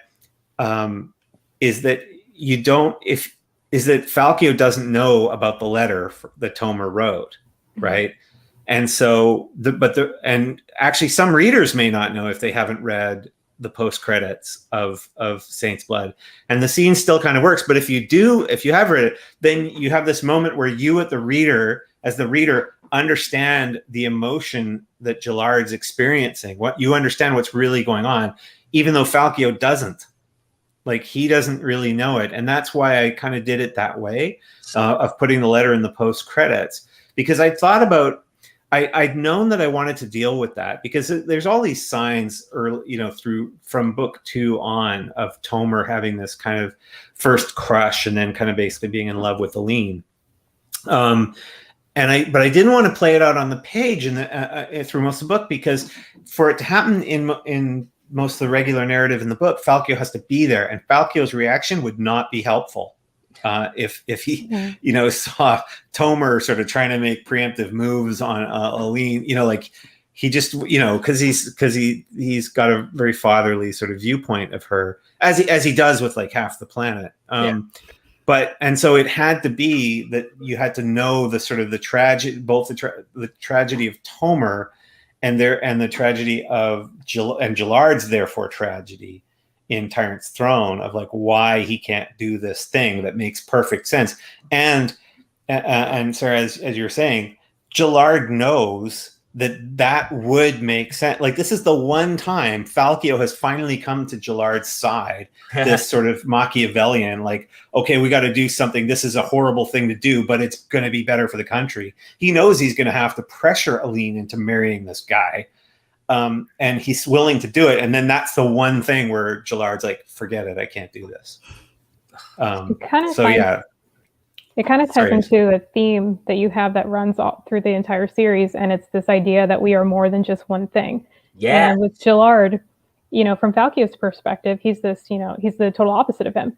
But then as the series goes on and he has his arc, we see something different. And we kind of talked about it non-spoilery for Bratsy, but the same thing happens there.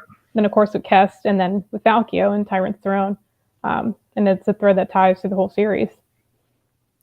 It is. And I think it's just because I have this really bad habit that I meet people and I kind of form these complete judgments of them.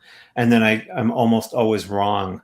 That happens with coworkers. I remember when I was working at Vancouver Film School and I was moved into this department. I was teaching there, and then I became the head of department there. And but in between, I remember I was seated. My cubicle was next to this other teacher, and I just had an instant negative reaction to this guy, and an instant sense that I know everything about this guy, and I was completely wrong, of course. And I guess partly it's also a reaction to like that's one of the things I think that we struggle with right now, just in our daily lives. We have become so accustomed to the act of reducing people either to their greatest acts or their most nefarious acts. Yeah. And I don't blame people for that, because I think empathy is horrifying. Because if you extend it, if you take somebody like Harvey Weinstein, to me is like the perfect image, right?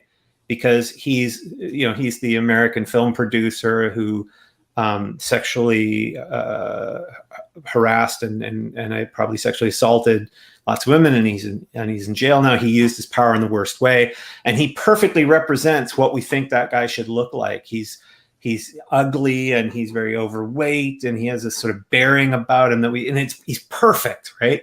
We can despise him. And I'm positive that if any of us were forced to get to know him, we'd be like, yeah, those things are horrible. He's got to pay for those things.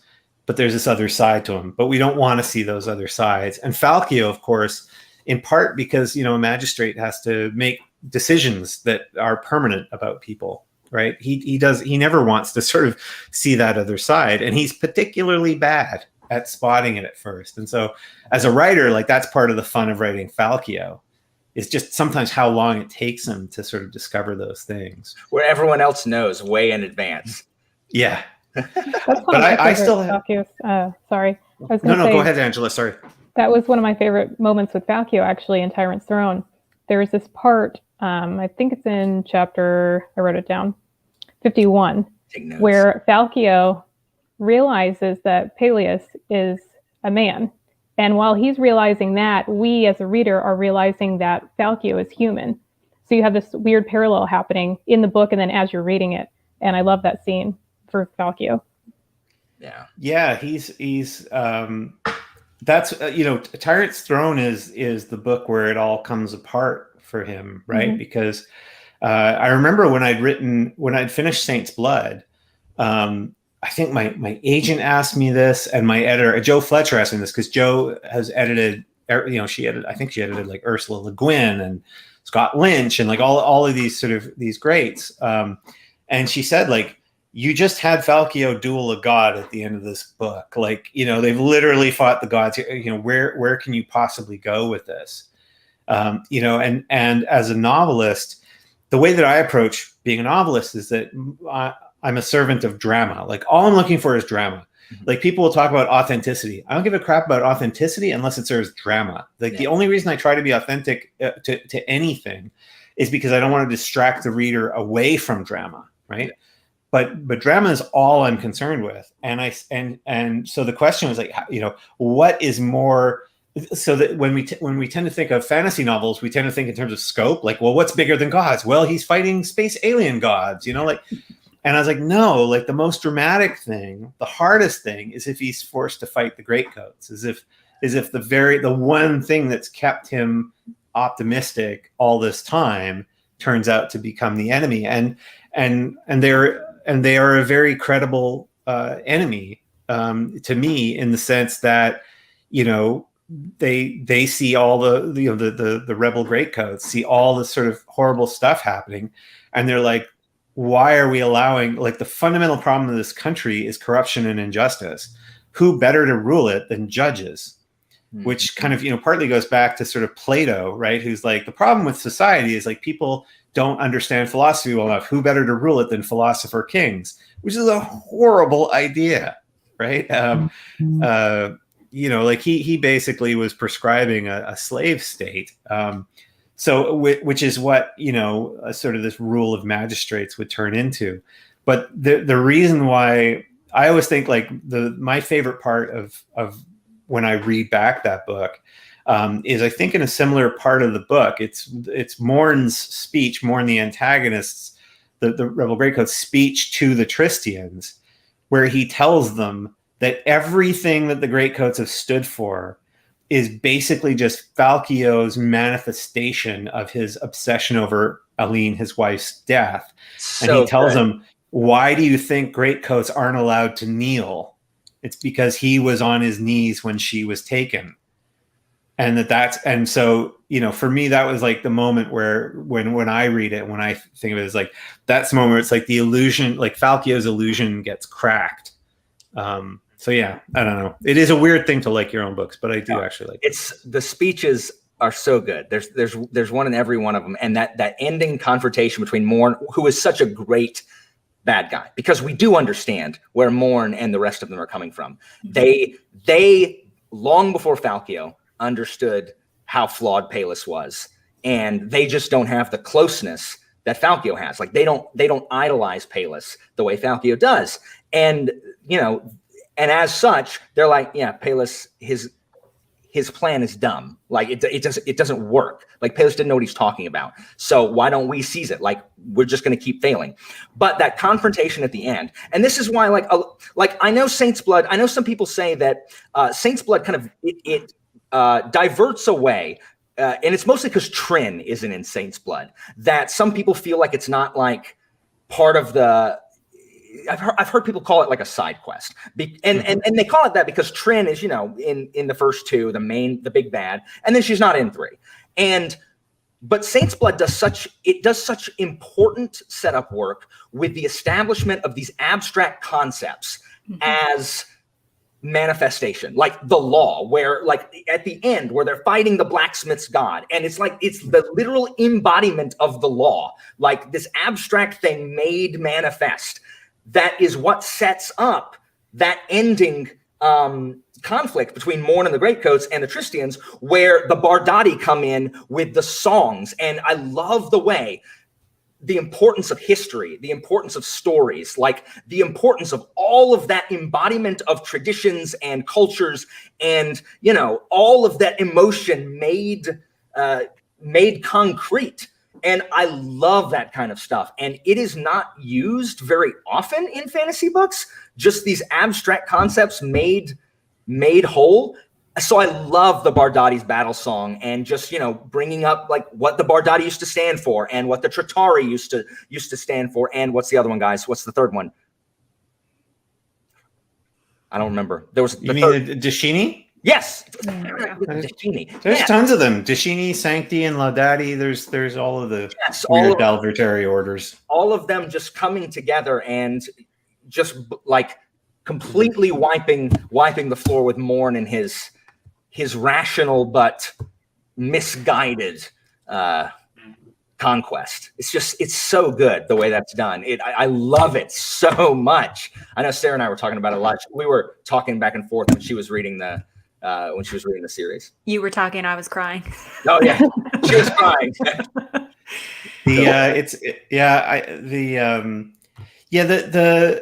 I saw that. So it's interesting. So that's actually very recent, and because I remember, I think it's Mike. He's Mike's book review. Mike's book review. Really nice guy, because he's emailed me before too, and I'd seen that he'd done some videos, and had started like a read along, and that was the first time I'd seen people going, "Oh, Saint's Blood is my least favorite book in the series," which is kind of interesting. Because for me, in a lot of ways, it was my favorite book. Tyrant Stone is the hardest thing I've ever done. Not the hardest book I've ever written. It's the hardest thing I've ever done in my life, like writing that book, trying to make that book work. But I don't tend to view, and one of the things I don't enjoy about epic fantasy, and I try not to write epic fantasy, which again is very hard to avoid these days. Like epic fantasy has become the standard, unless you're writing urban fantasy. Yeah. But it's that you don't know you're in an epic, right? When you're living through something. Mm-hmm. Like we don't, think about the pandemic, right? Sorry to bring pandemic back. I'm going to do that all the time. We don't know what we're living through right now, right? We don't know whether we're coming to, like, I live in British Columbia, which has had one of the, lots of people have died and people suffered, but relative to most other jurisdictions in the world, it's had one of the easiest pandemics, lowest rates of death, all that kind of stuff.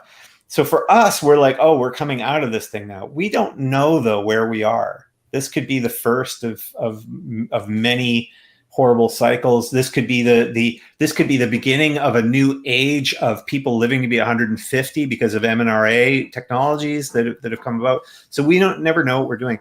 And so when I read an epic fantasy where it's like everything is like lined up like a big long Dungeons and Dragons campaign, it always feels off to me. And like the lack of anything feeling out of place feels out of place to me. And so I kind of like there to be a certain amount of unusual events where you don't know where it's going. Yeah. But that said, I don't, if I always say there's no wrong way to read a book. And so for some people, they read Saint's Blood and it feels like a side quest. And I'm like, yeah, that's a completely valid criticism to have. It's just not one that would affect how I would write a book. Yeah. Because I kind of love that book. It's the first, I love some of the weird stuff that comes into it. The whole way of, it was the first time I was dealing with how the gods and the saints kind of operate. And I love the impact that book has had on people. When I delivered the manuscript for Saint's Blood and they sent it to Joe Fletcher, and Joe's like quite a Christian person, like she's a believer, and I'm an atheist, and I was like, am I going to piss off a whole bunch of people here with this very clear kind of reference to sort of monotheism as something that is brought down on people's heads and all this stuff? And she was like, well, no, like I don't see it that way at all. And I was like, how could you not see it that way? But then the book came out, and I remember I get a fair amount of fan mail, or like people who like the books, who take a minute to write, which I always adore, because it's really, I love seeing other people's perspectives on the story. And this guy wrote me, really right. He said something like, Mr. de Castell, I just want to tell you how much I love your books and Saint's Blood in particular. And I see from your writing that you are a true Christian man, as I am, and you recognize the dangers of false gods, and the warnings in your book against following false gods, you know, is so potent to me. And I was like, holy crap. Like, and that's the beauty of novels, of these stories, is that there is that the writer is only like writing sort of a computer program, but they don't build the computer that it runs on. And all of us are our own computer, and we create almost all of that world. And so it was fantastic to me that somebody could read it and see it as a validation of sort of anti-theist principles, or someone could see it as a validation of you know, notions of Christianity or Islam or any other religion. So I quite love that stuff. But so I'm never going to stop doing that. So I'm sorry for anybody who felt like Saint's Blood was a detour, but the God's Needles are freaking terrifying. Like, oh my gosh. Guys, what's the name of the first lady Falco comes across? They save her, and then she like just goes ham, and they can't kill her. I don't remember. So mental. It's the lady that lays a trap for them on the road. If I had the book in front of me, I forgot her name. Yeah, it's okay. It's okay. I forgot her name too. Oh, yeah, the God's Needles were a lot of fun. My wife and I just laughed from the other room because she heard me say I forgot too. The funny thing about the God's Needles. So one of the only times Joe has ever forced me to make a change to a book, or at least demanded a change to a book, is that the blood moths. You know, where they, you know, covering the book. Yeah. So originally they were spiders. And Joe's horrifically afraid of spiders, and she said, "You can't put that in, or I can't edit that with this body covered in these spiders." And so I was like, "Well, but spiders are like the scarier." And then the blood moths came out. I was like, "Oh, those are so much worse." Oh, like terrible, just terrible. There's something so horrific about it. I despise moths, Sebastien. I despise moths. That scene was not like spiders would have been happy with. The moths, no. The moths. I remember when you read that, Adrian. Well, I remember it's not fun.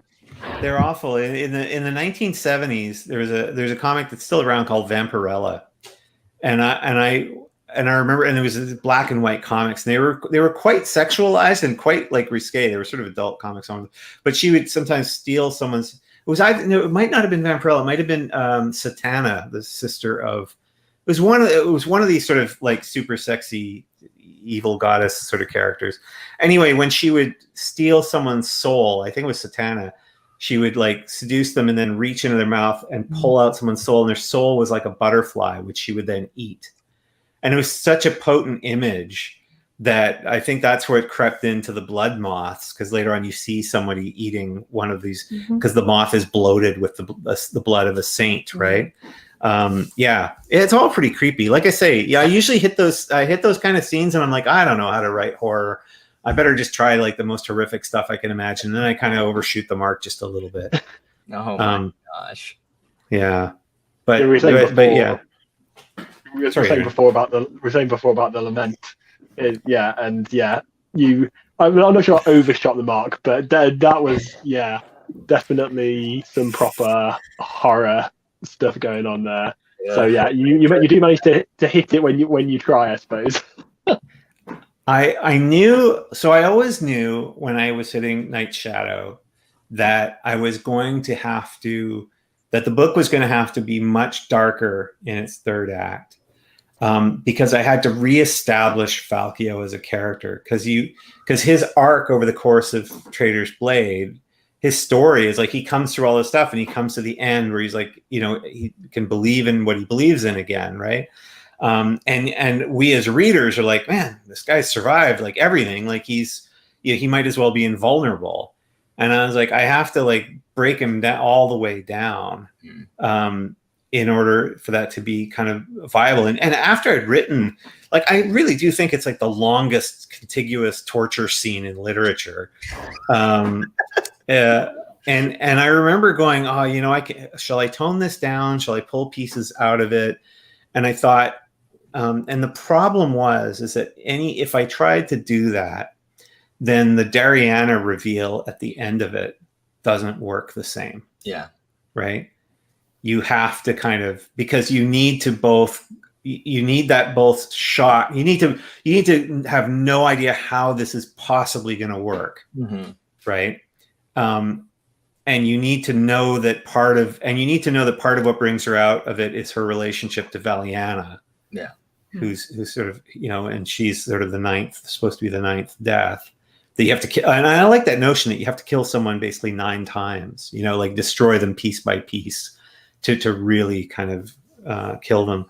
But I needed it to be both that you felt that release when she sort of saves Falkio, but also that you would feel the lingering distrust between them, and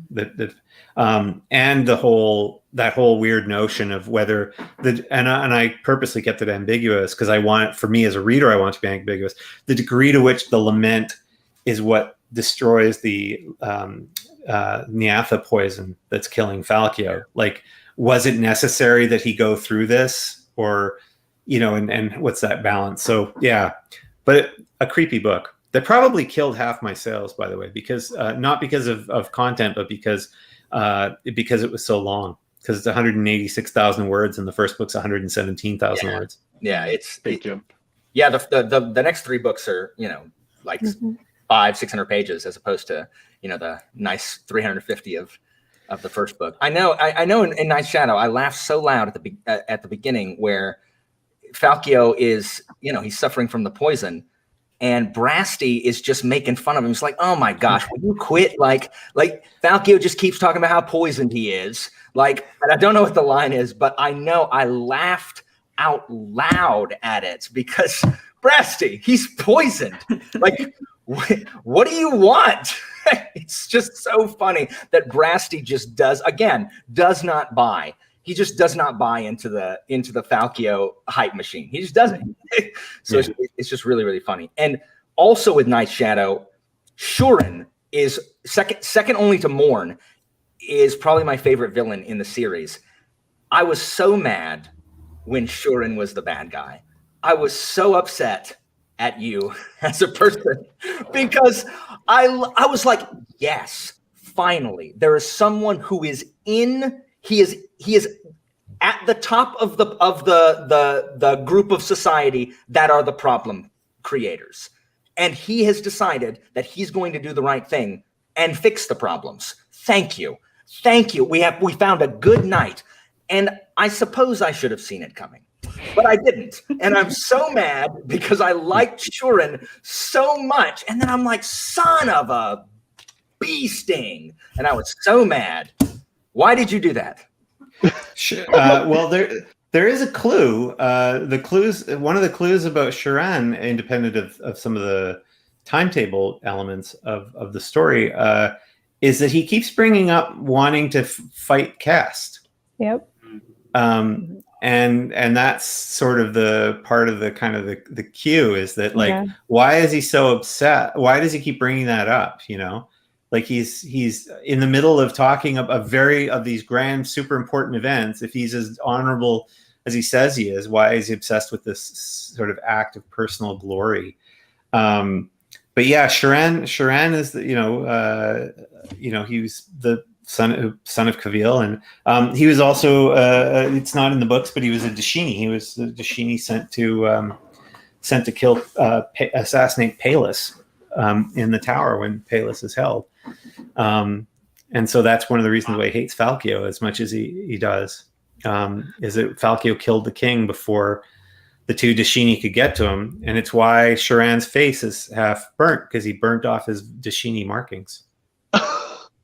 What? That's so much. That adds an extra level of awesome.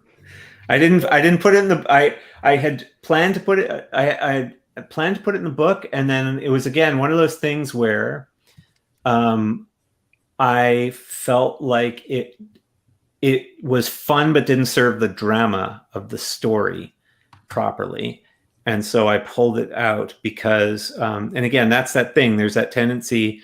There's some fantasy authors who they want you to see all of it. like all of the pieces. But very early on, the Greatcoats is established, and it wasn't through intent, it was just how it turned out I was writing, is established as this, and Falco even comments on it as how you don't get to know everything that's going on. Like, none of us gets to see the whole picture. He says that at the end of Traitor's Blade, right before he finally figures out who Aline is. Yeah. That we don't all get to see the complete picture. And I find that when I try when I'm writing the story to sort of maximize the dramatic elements and then stop at the point where I would otherwise go, and here's how magic works, right? Gotcha. And some books, it's fine that they do, and here's how magic works, because it's characters who are dealing with the specific question of let's discuss and figure out how magic works. But Falco's, not that guy. So that's why it's not revealed there. And in fact, I'm not sure I've revealed it anywhere. So this could be the only place I've ever mentioned the dark secrets of Shran's past. Exclusive. I'm putting it in the video description. Come here to the exclusive, like, dark shadowed past of the enemy from Night Shadow, because I can't say who it is on the front of the video. That's that's so cool. That's so freaking cool.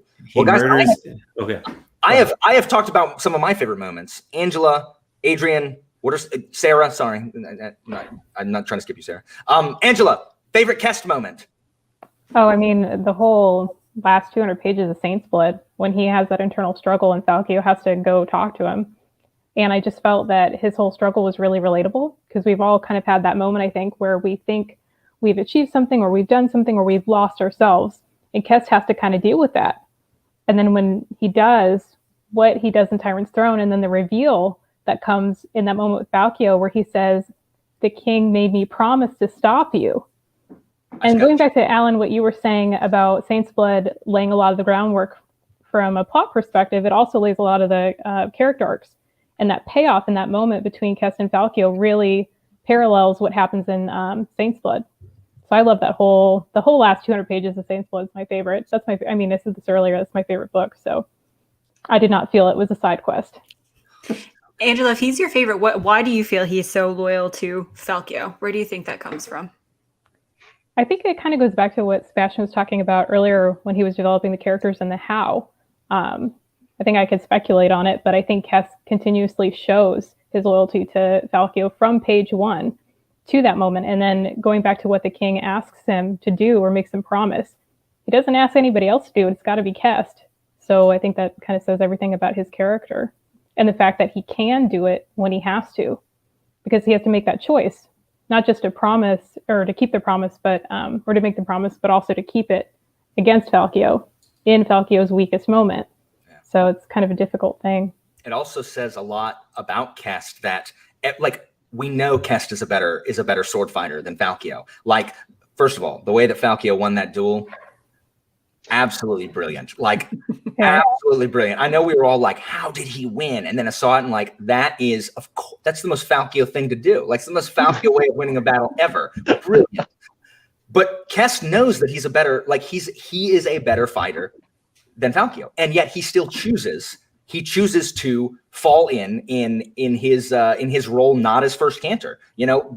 Falco won through trickery and deceit, but he acknowledges that, King made Falco first cantor, and that, where a lot of characters that have that kind of power level or whatever, he's that proficient of a warrior, might have a problem playing second fiddle to someone who they know is not as skilled as he is. So I think that says a lot about Kest as well, which I really liked. Yeah, I think Kest is it's not just loyalty to Falco that drives that. It's that Kest has a lot of trouble, and again, it's the kind of thing I don't write about a lot directly in the books because I think it works better when it's implied. He has a lot of trouble feeling things. Like, he doesn't have Falco's faith in law. Like, and I mean, that manifests in a million places where Kest like calculates the odds of survival of a given situation. It's like, we're absolutely going to die. If the world works the way it's supposed to, we're going to lose this fight. And then Falco like flips the rules on end in a way that kind of allows them to survive. And so Kest has this thing of, Kest is by far, he's a better dual sword fighter. he's a better magistrate. He's more capable of impartially adjudicating the law. He knows more of the laws than the others. But what he lacks, and what he knows he lacks, is the sense of optimism on which you kind of want the law to be built.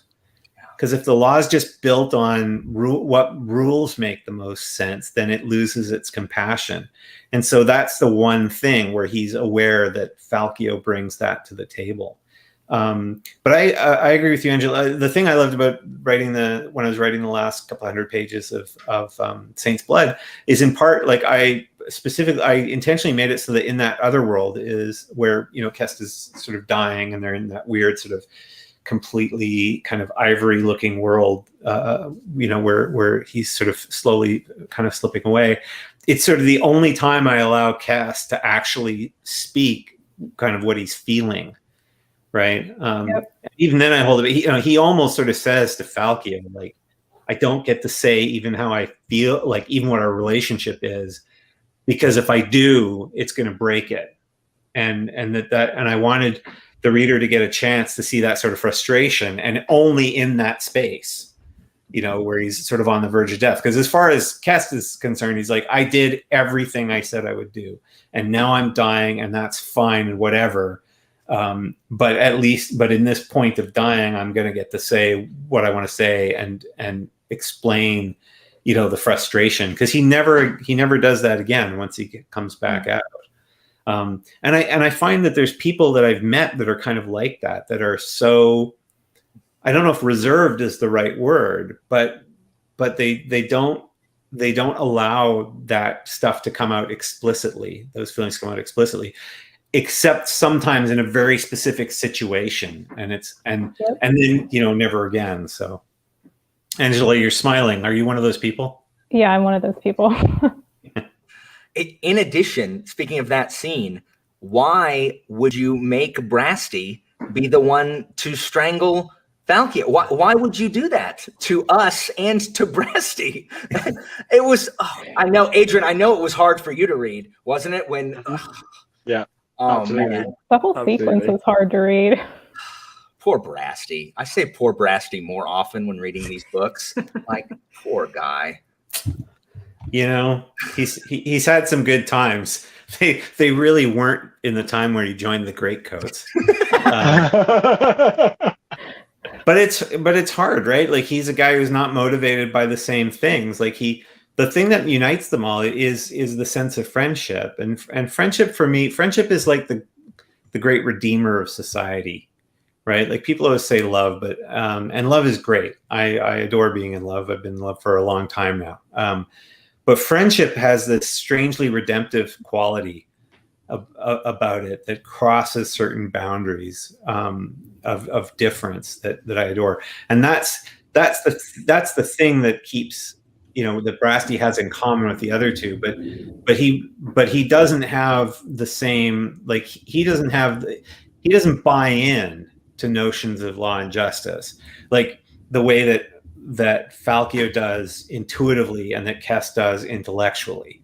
And so he has a tough time. They all have a tough time. Everybody, poor Trin, she suffers tremendously through this, through all these things. She had my favorite line. I think it sounds strange, but one of my favorite lines of the whole series is at the point where Falkio is in jail in Tyrant's Throne, and she comes to talk to him, and they have this weird moment of breaching the barrier between them, where she even says that she's sorry for the Aline's death, and she's sorry for what that does to him. And then he says, "Then why did you laugh?" And as she's leaving, she says, "Because it was funny."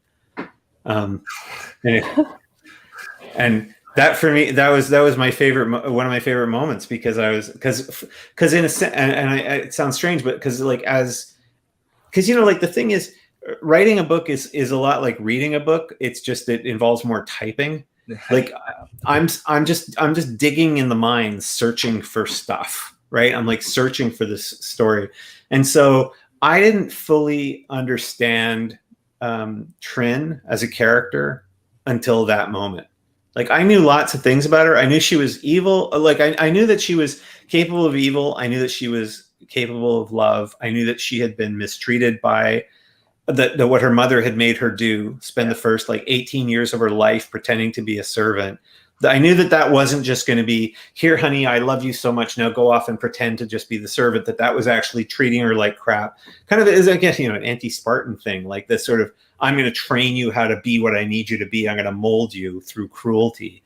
So I knew that there were sort of those reasons, but I never could figure out like the connection between not why she does what she does, but why she does it the way that she does, until I hit that moment where where she's genuinely sorry for Falkio. She has an affection for Falkio, and she's sorry about that. And then, but he at point asks why she laughs, and she says because it was funny. And it's just that's just who she is. That's the broken part. It is at that point that I found it impossible to feel any empathy for her at all, because like I remember that line. Trin, I hate you so much. And like I was so happy at the end of Tyrant's Throne when I forgot his name. Filion. Thank you. When Filion. See, you say you're a fan, but you can barely remember Falkio's name. That's not true. That's not true. That's not true. When Filion kicks when her. Falcio Dalvond. That part that was funny. So brilliant when that guy cannot get Falkio's name right, and Falkio's just cheese. Yeah, when Filion kicks Trin to the curb, it's like, yes, suck it, Trin. This is what you've wrought. Eat it, because he doesn't want to be terrible like she is. Mm-hmm. So he loves her. He and he's it's only that he's come to realize. Like there's a weird sort of set of connections there where she's only ever been wonderful to him, and he actually loves her, and he's attracted to her, and all the things a 16-year-old boy would be to a 23 or so year old, beautiful woman who's been wonderful to you your whole life. And the two, again, like part of the fun of writing for me is to write things.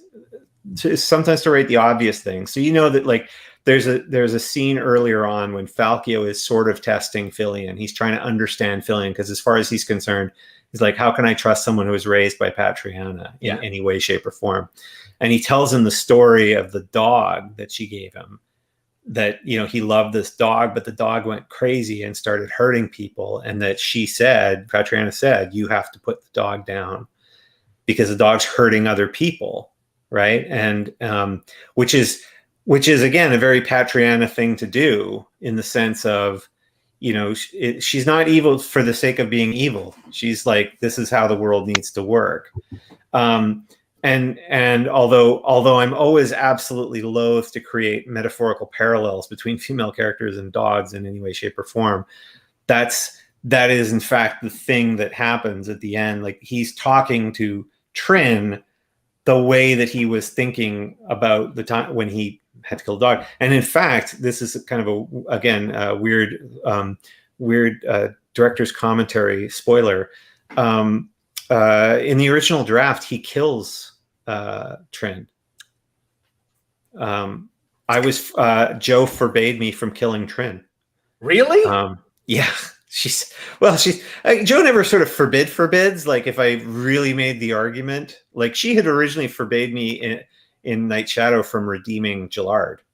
No, she said, she claims not to remember this, but I have the email where she says, you are forbidden from redeeming Gillard.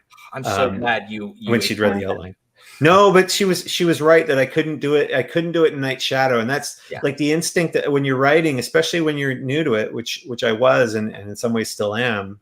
Like I say, you'd think 12 books, you'd start to learn how to do the job, but I'm still constantly trying to figure it out.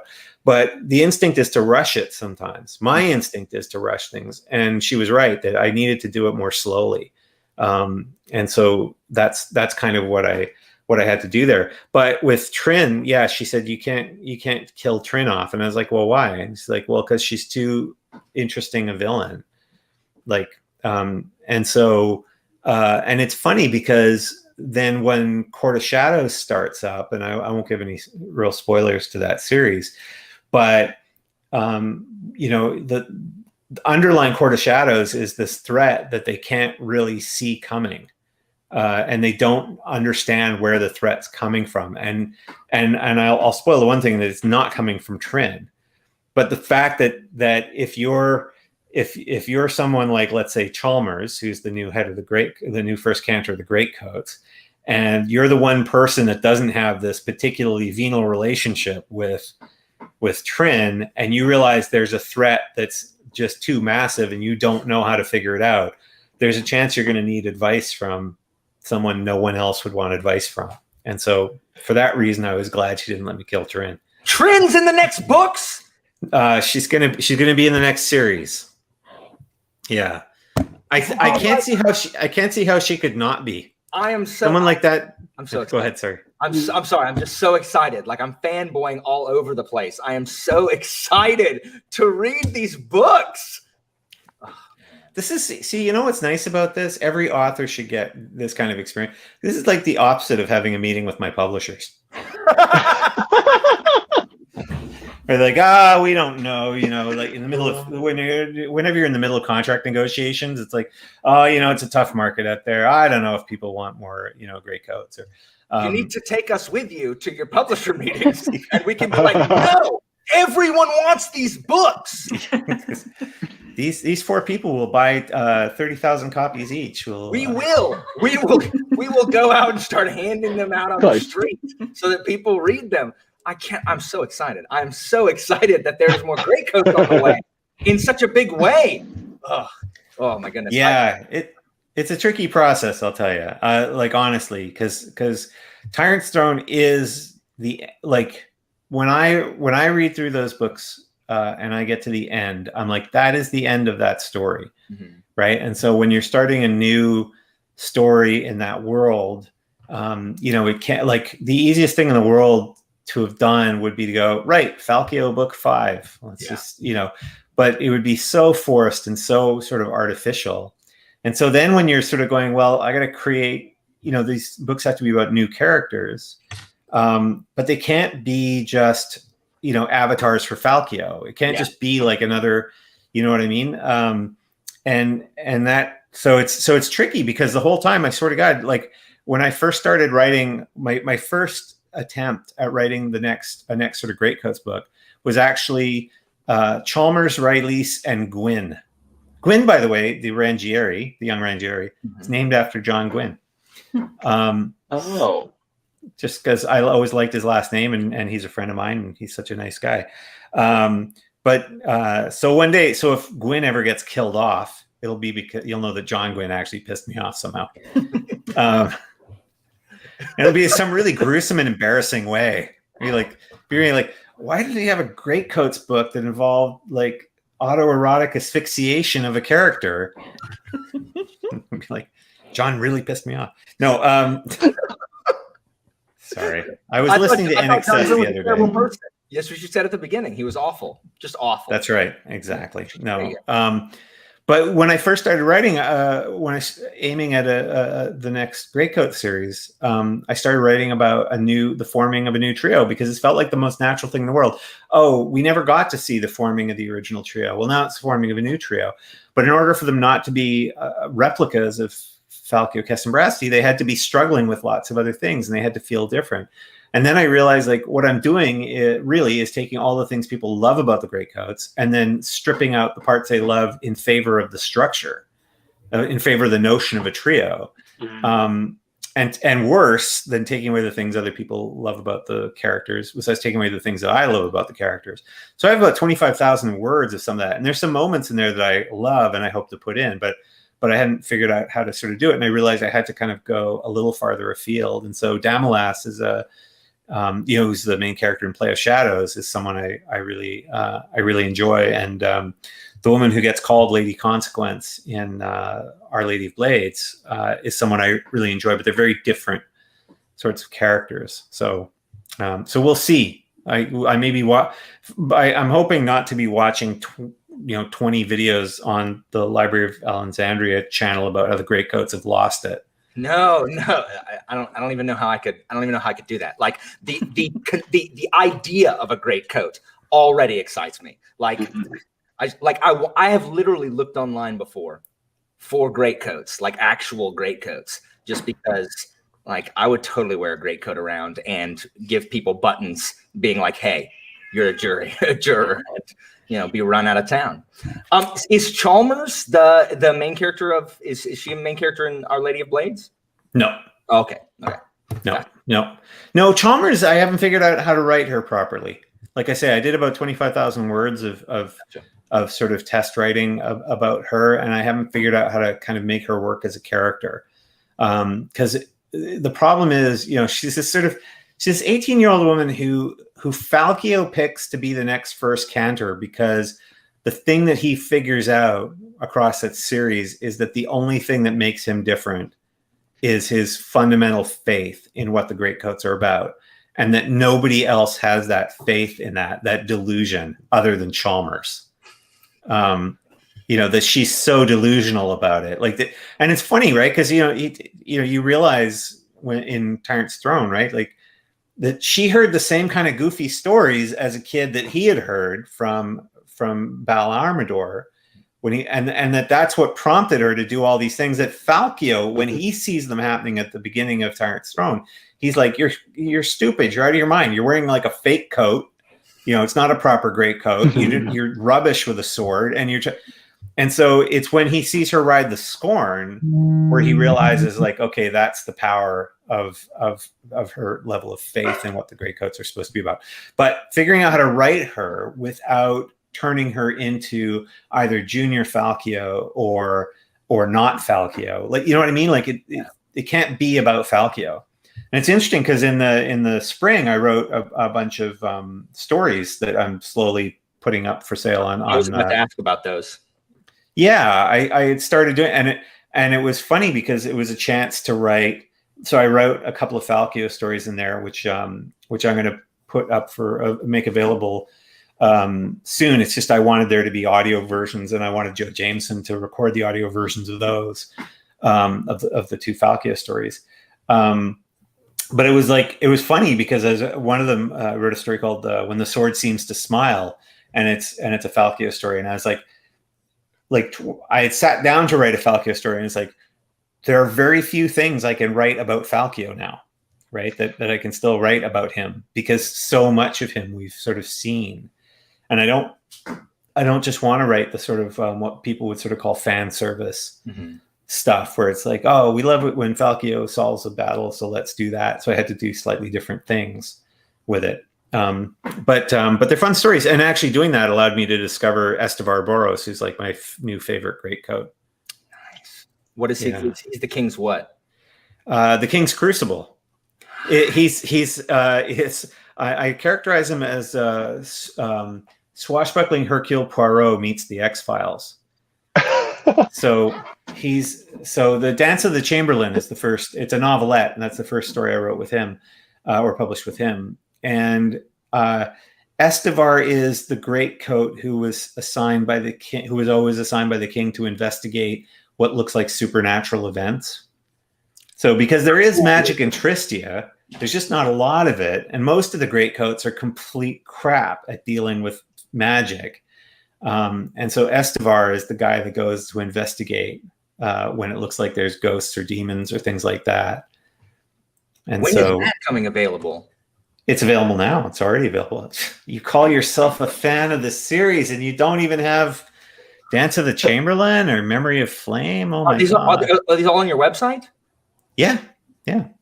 I promise you, I wrote it down. I'm sitting here waiting for like the short story collection, because in the spring I saw you on Twitter constantly releasing them, and I thought they were all going to be released at the same time. So I'm gonna release a collection in the late fall, but that'll have all the stories plus at least one that's not been released separately. But I was sort of releasing them in part just because I wanted to sort of know whether people would enjoy those things. And I've been delighted at how many people go and buy them. And also because I sort of wanted to have something that was only available directly from an author. because more and more, Amazon, for example, when your publishers can't really, it's very difficult for a mainstream publisher to publish short stories. They're not really in that business, right? But sometimes you want to tell short stories. And like, for example, I really wanted to write a short story about Muriel de Vierre, who's the king's thorn, who appears very briefly she appears like super briefly in Tyrant's Throne, but she was so like, I sort of, as I was writing, kind of felt that sort of agony of having followed the wrong path. Yeah. And then Falkia's brief implication that the two of them had almost, could have had an amorous relationship. And so I wanted to write a story with her. And so I wrote one with her, and about her sort of quest to kind of find redemption for herself afterwards. And so those kind of stories are really fun. But I find with things like Amazon now, it's such a weird sort of a marketplace. So if your main publishers can't really publish short stories, a lot of indie publishing, you end up kind of serving interests that I don't always like. And so I was like, well, I think these stories are really for people who love the Greatcoats books or love the Spellslinger books. So those people will gravitate to my website at some point. And then so that's who I'm kind of writing them for. And so that's why they appear there. This is twice that I've been proven out as not a real fan. So like the fan litmus test. The first one and the second one, like both Estevar novelettes are on your website right now, and I came unprepared. I vow that they will be read before I go to sleep this evening. I will read them tonight. I'm so upset I haven't read them already. I'll send them to you if you want. You don't have to buy them. I shouldn't say that in public, but well, that would be. But I'll send them to you guys. But I am I'm so excited to read those. I literally didn't know they were out. I thought I had heard you say you were going to release them as a collection, and I think that's what I was just waiting for. So I'm releasing them individually at first, and then I'll put them together as a collection later on, along with one or two that aren't published separately. But I wasn't sure I hadn't done this before, so I wanted to make sure I was doing it right. I spend hours making sure those covers were good. You know what I mean? Like, just to try to make sure that the cover, and making sure that the product is really good, that it's not fun to refer to books as products, but that everything's really professionally typeset and professionally sort of edited. And when you're doing that for short stories, it's tricky because short stories don't make a ton of money. But surprisingly, as an author, I found I sell, when you send out a short story on submission to magazines, it sort of takes forever and you get paid. Magazines can't afford to pay that much money, but they sort of pay a relative pittance, which is, again, that's what they can afford. But selling them individually myself, I was surprised. Oh, this is way more profitable and way more fun and way less agony than sending. I think I sent out a short story to Clark's World or something, and I waited, or they were pretty fast, but somebody else. It was just took forever, and then you get a form letter back, and you're like, oh, I guess I'm not as famous as I thought I was 5 minutes ago. So, yeah. That's awesome. I'm so excited that there's more Greatcoat consumption. As we speak, there's more Greatcoat consumption. That's so exciting. Yeah. I need to have something out there because, for people that are waiting for more Greatcoats books, I need to have something for them. I'm about to go on blast on Twitter as soon as we're done with this. I'm going to be like, guys, have y'all read the new Greatcoat stories? That's very kind of you. I'd already put them on blast. That's so good. Yeah, no, there's two Greatcoat stories there right now. One Spellslinger story and just a historical fantasy story that I'd originally been commissioned to write years ago. And then I've got 4 more, which include 3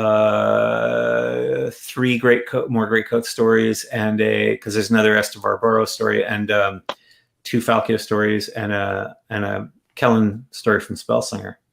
Nice. That's awesome. Yeah. But you haven't read Spellslinger, have you? I've read Spellslinger, and then I haven't been able to move on to Shadow Black yet because I have committed to too many buddy reads and or channel read-alongs, and they have drowned me. And so I haven't been able to. But Shadow Black is continually on my like rolling TBR of things I need to catch up on, because I am upset that, again, I am a real fan. Therefore, I have to have read everything that you've written, and I'm just not there yet. And I freaking love the way the Argosy covers that have been coming out. Like gorgeous covers. I love them. So Way the Argosy was it took a lot of work to get those covers. Like the artists spend a ton of time on those, because they're always a little strange, because remember, if you're a cover artist, you don't really have time to read a manuscript. Yeah. Somebody says like, well, there's like a girl on the cover, and then there's like a guy on the cover, and it's kind of cowboyish looking, and then so they do that, and then you're like, well, no, it's not that kind of look, because it's actually a wet fantasy sort of Western, but it's not set in our world, and I need her to have a slightly broken small sword and a map maker's case on her back. And so Gavin Reese was really fabulous for doing that, and Sally Taylor, who does the interior art, the tarot cards, which you don't see in North America. Yes. So Orbit published the Spellsinger series in North America, and they took out all the tarot cards that are part of the design, which is kind of a drag. But they thought that they wanted to market them as adult fantasy for some reason. So that's what I'm there. I like the UK covers, the ones that look like cards. Like those are my favorite ones. So I want to give like Adrian and Sarah a chance to, Angela, if you have anything else to add, talk about any of your favorite moments in the series, spoiler stuff, any last things we may have to say that we may have missed that you wanted to talk about. I've been running my mouth like nobody's business, so I want you guys to be able to say if you have any closing parting remarks here. Gotta go, Sarah? Sure, I can go first. We talked about a lot of the things that I like. I think Alan has talked about this on his channel before. Sometimes it seems like for this series, your favorite book is almost influenced by your favorite character. So whichever character you like the most, you will kind of gravitate toward their book. And Tyrant's Throne is Falkio's book in most ways. And what I really like about it is that we get so much of his internal conflict, because that's what pulls me in as a reader. And I know we talked about how the Greatcoats are kind of his the thing that he has to face in that book, and how that is bigger to him than fighting a god. But I think it's also him having to grapple with the thought that this idealism that he has carried with him for this whole series, for his whole life, is something that he is now not exactly losing faith in, but it is proving to have consequences that he did not foresee. It is hurting people that he cares about, and he does not know how to come to terms with that.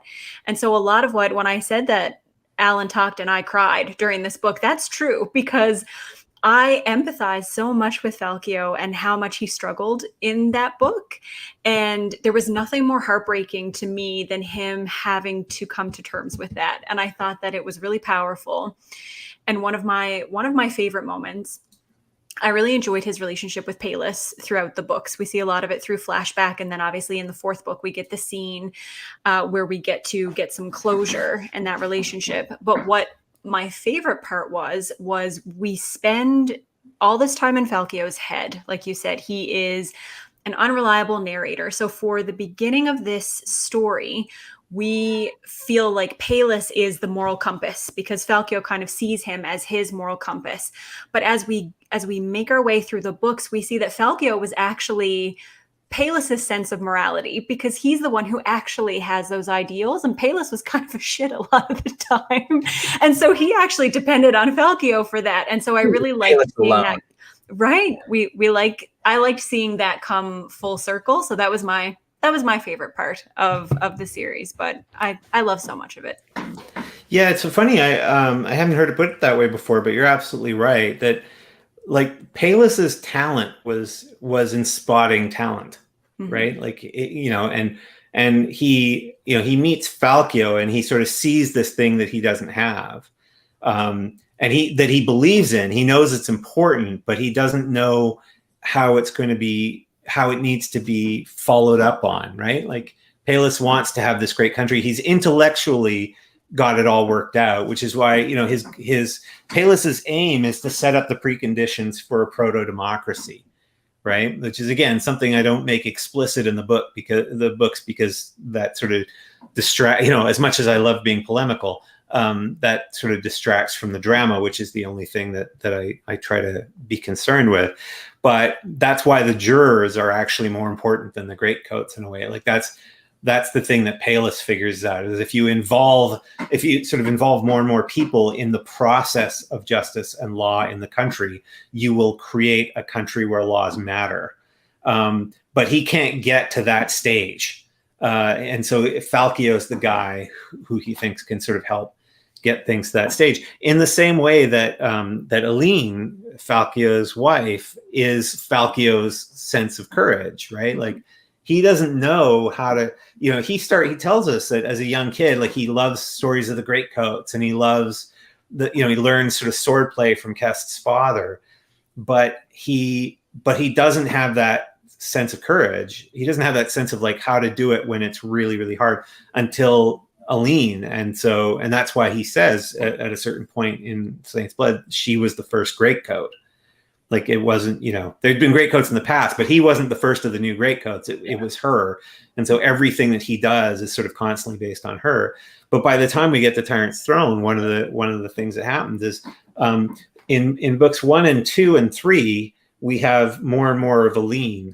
Like, Falkio's connecting more and more with those memories, right? Mm-hmm. And then at the end of Saint's Blood, he has to give those up because he doesn't want Athalia to be sort of bound up in that it's not fair to her. And then he doesn't really have much of Aline after that, and that's one of the reasons why he's sort of so lost. Because he makes a bunch of he makes dumb mistakes sometimes in earlier books, but he makes considered mistakes in Tyrant's Throne. So you're absolutely right. Like, the moment where he makes the deal with Duchess Osea, right? Who's like, we're going to break the law. We're going to violate everything. We're going to take control, and then we're going to impose goodness on the country. And I mean, that just, fails so terrifically badly. And sort of, and I quite love those notions of, and again, strangely, and not because I'm a prophet by any stretch of the imagination, but just because these forces are always present in our societies, we're seeing some of that now, right? Where we see people questioning, like, are democracies really that good a way to run a country? Because they don't seem to be good at getting big things done.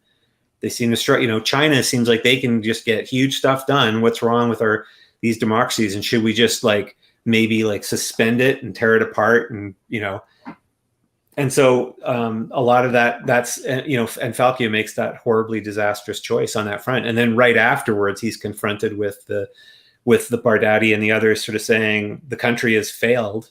You have to judge whether, basically in the same way that a Supreme Court would, right? Sort of going, you have to decide whether this country still operates according to its set of basic laws, or if it's just, that's it, it's up for grabs. Yeah.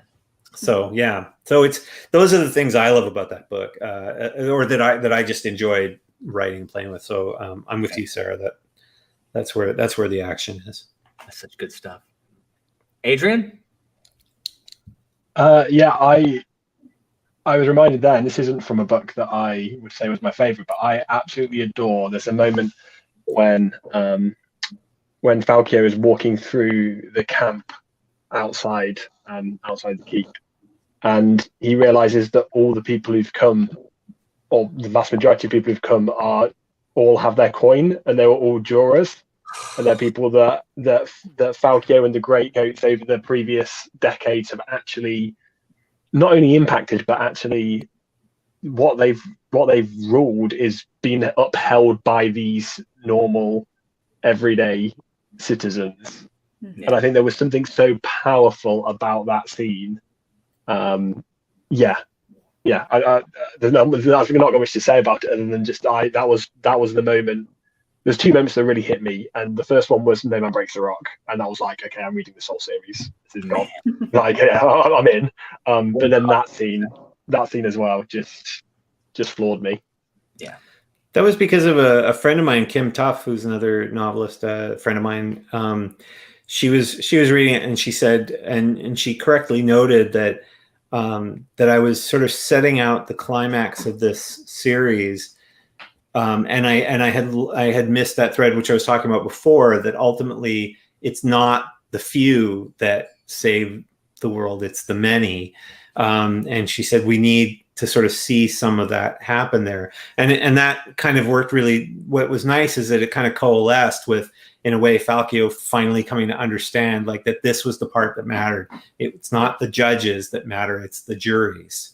Yeah. And that's something that I kind of believe in. And in a way, it sort of goes back to, you know, we mentioned Athenian democracy before, right? Like that one of the sort of underlying principles of Athenian democracy, which, you know, let's of course recall is not a universal franchise in the sense of not everybody gets a vote. So it's not exactly the most benign form of democracy, but they had this notion that you had to participate, that there had to be participatory action. And I really like the notion that and we, you know, I don't know what it's like in other countries, but in Canada, like jury duty is, you know, it's like a nightmare of being told you're going to have to stand in line for your driver's license for 6 weeks. Like all anybody wants to do is get away from it. The same here. Yeah, yeah. And so, which is kind of terrible, right? Because the law doesn't work because there's judges and police and prosecutors and lawyers. Sorry, Sarah, I think you are a lawyer, right? Me? No, sorry. I'm a psychiatrist. Psychiatrist. It's the same thing. Sorry. I don't know why, but I watched your channel and I thought, and for some reason I thought you were a lawyer. Psychiatrist works equally well, but that you know, that you can't hold together the law on its own. It's horribly ineffective as a structure. It requires everybody participating every day. Like, it sounds weird, but if you just think of, you know, like in the US, you have things called slap suits, right? Which are, you know, these things where, you know, people are get nailed by judges for creating a lawsuit whose intent is to create a lawsuit. Like the lawsuit is not used to adjudicate a question. The lawsuit is used as a form of punishment. And like Walt Disney and companies like that are horrible for this, right? They'll go, well, you might be in the right legally, but we can punish you with the mere act of a lawsuit. So that shows the vulnerability of a legal system, right? And so if we're not all constantly participating in a legal system, then we don't really have a legal system that has any kind of durability. And that is a microcosm for society itself. If we're not all functionally participating as citizens, then there isn't really such a thing as a citizen. And you see that, right? The more disconnected people are from civics in any way, the less they believe in government. So that was a bit long-winded and pompous, but that's why, like, it was so important that scene because the important part is Falco going, I can't believe they didn't spend those coins. Yeah. Right. Whereas other people, the people there are like, are you kidding? How could I spend, like, this is the symbol of what I did, of what my parent did or I did in upholding a verdict. So. Yeah, with the Athenian democracy, like they had to, 13 members of the ecclesia, they had to have, I think 6,000 had to be present for them to vote on anything. Like you couldn't just have like, oh, there's 10 guys there, like saying like, yeah, you know, but I mean, it was their duty to actually partake in their government, which was, you know, completely new for the time, because all the other, most of the other Greek city-states at the time were run by tyrants or kings, where the common man, and you're right, it wasn't like everyone didn't get the franchise, but it was more people got the franchise than in any other Greek city-state. And so all of a sudden, like Athens had the highest literacy rate in the ancient world because they had to know how to read, because at any point, they would be called to serve in the government, to vote on things. Like they had to kind of be up on what was going on, or they could not partake in that franchise. And that's a tangent, but I like talking about ancient systems of government. No, it's super important. Athenian democracy still, like, those notions still hit us. William F. Buckley, the famous conservative thinker, and again, I'm not a conservative. I'm like pure old school liberal. But he once said, there's talking of speeches, like one of the greatest speech givers of the modern era was James Baldwin, right? So if you ever watch James Baldwin, I think he wrote Native Son and books like that. He's one of the most amazing speakers, who've ever lived. And there's a great debate that he has with William F. Buckley in like 1965. And it's online. It's at the Cambridge Debate Union or whatever it was. Everybody should watch that, because you'll just be, when you hear him speak, you'll just sort of, and he's talking about what it's like to be Black in the United States at the time, but he's speaking in a very specific way that's meant to help white people not understand exactly what it's like, but to create a language around things that are close enough that they can have some sense of what he and all of these other people at the time are trying to speak to. And he's so amazing. But William F. Buckley says this thing at the time that's almost a flippant remark, because James Baldwin has pointed to the suppression of the Black vote in Georgia. And William F. Buckley says, where I disagree is that the problem in Georgia isn't that not enough Black people vote, it's that too many white people vote. And what he was talking about was Buckley thought that only pretty educated people should have the franchise, right? That there should be kind of these requirements. And he thought that a proper democracy, which is very much a sort of Athenian view of things, I think, is that you have to have like a pretty big group, but not everybody, who gets to kind of run things and set things up so that everyone else will get educated, so that you can bring more and more of them into it. But he had a very clear sense of who should and shouldn't be part of that. And in the Greatcoats books, and I think in the kind of fantasy books that I like, sometimes that view is there, but it gets undermined. And that's one of the things that happens with Falkio all the time, is that somebody he thinks is too stupid to decide something turns out to actually have a different perspective than he has.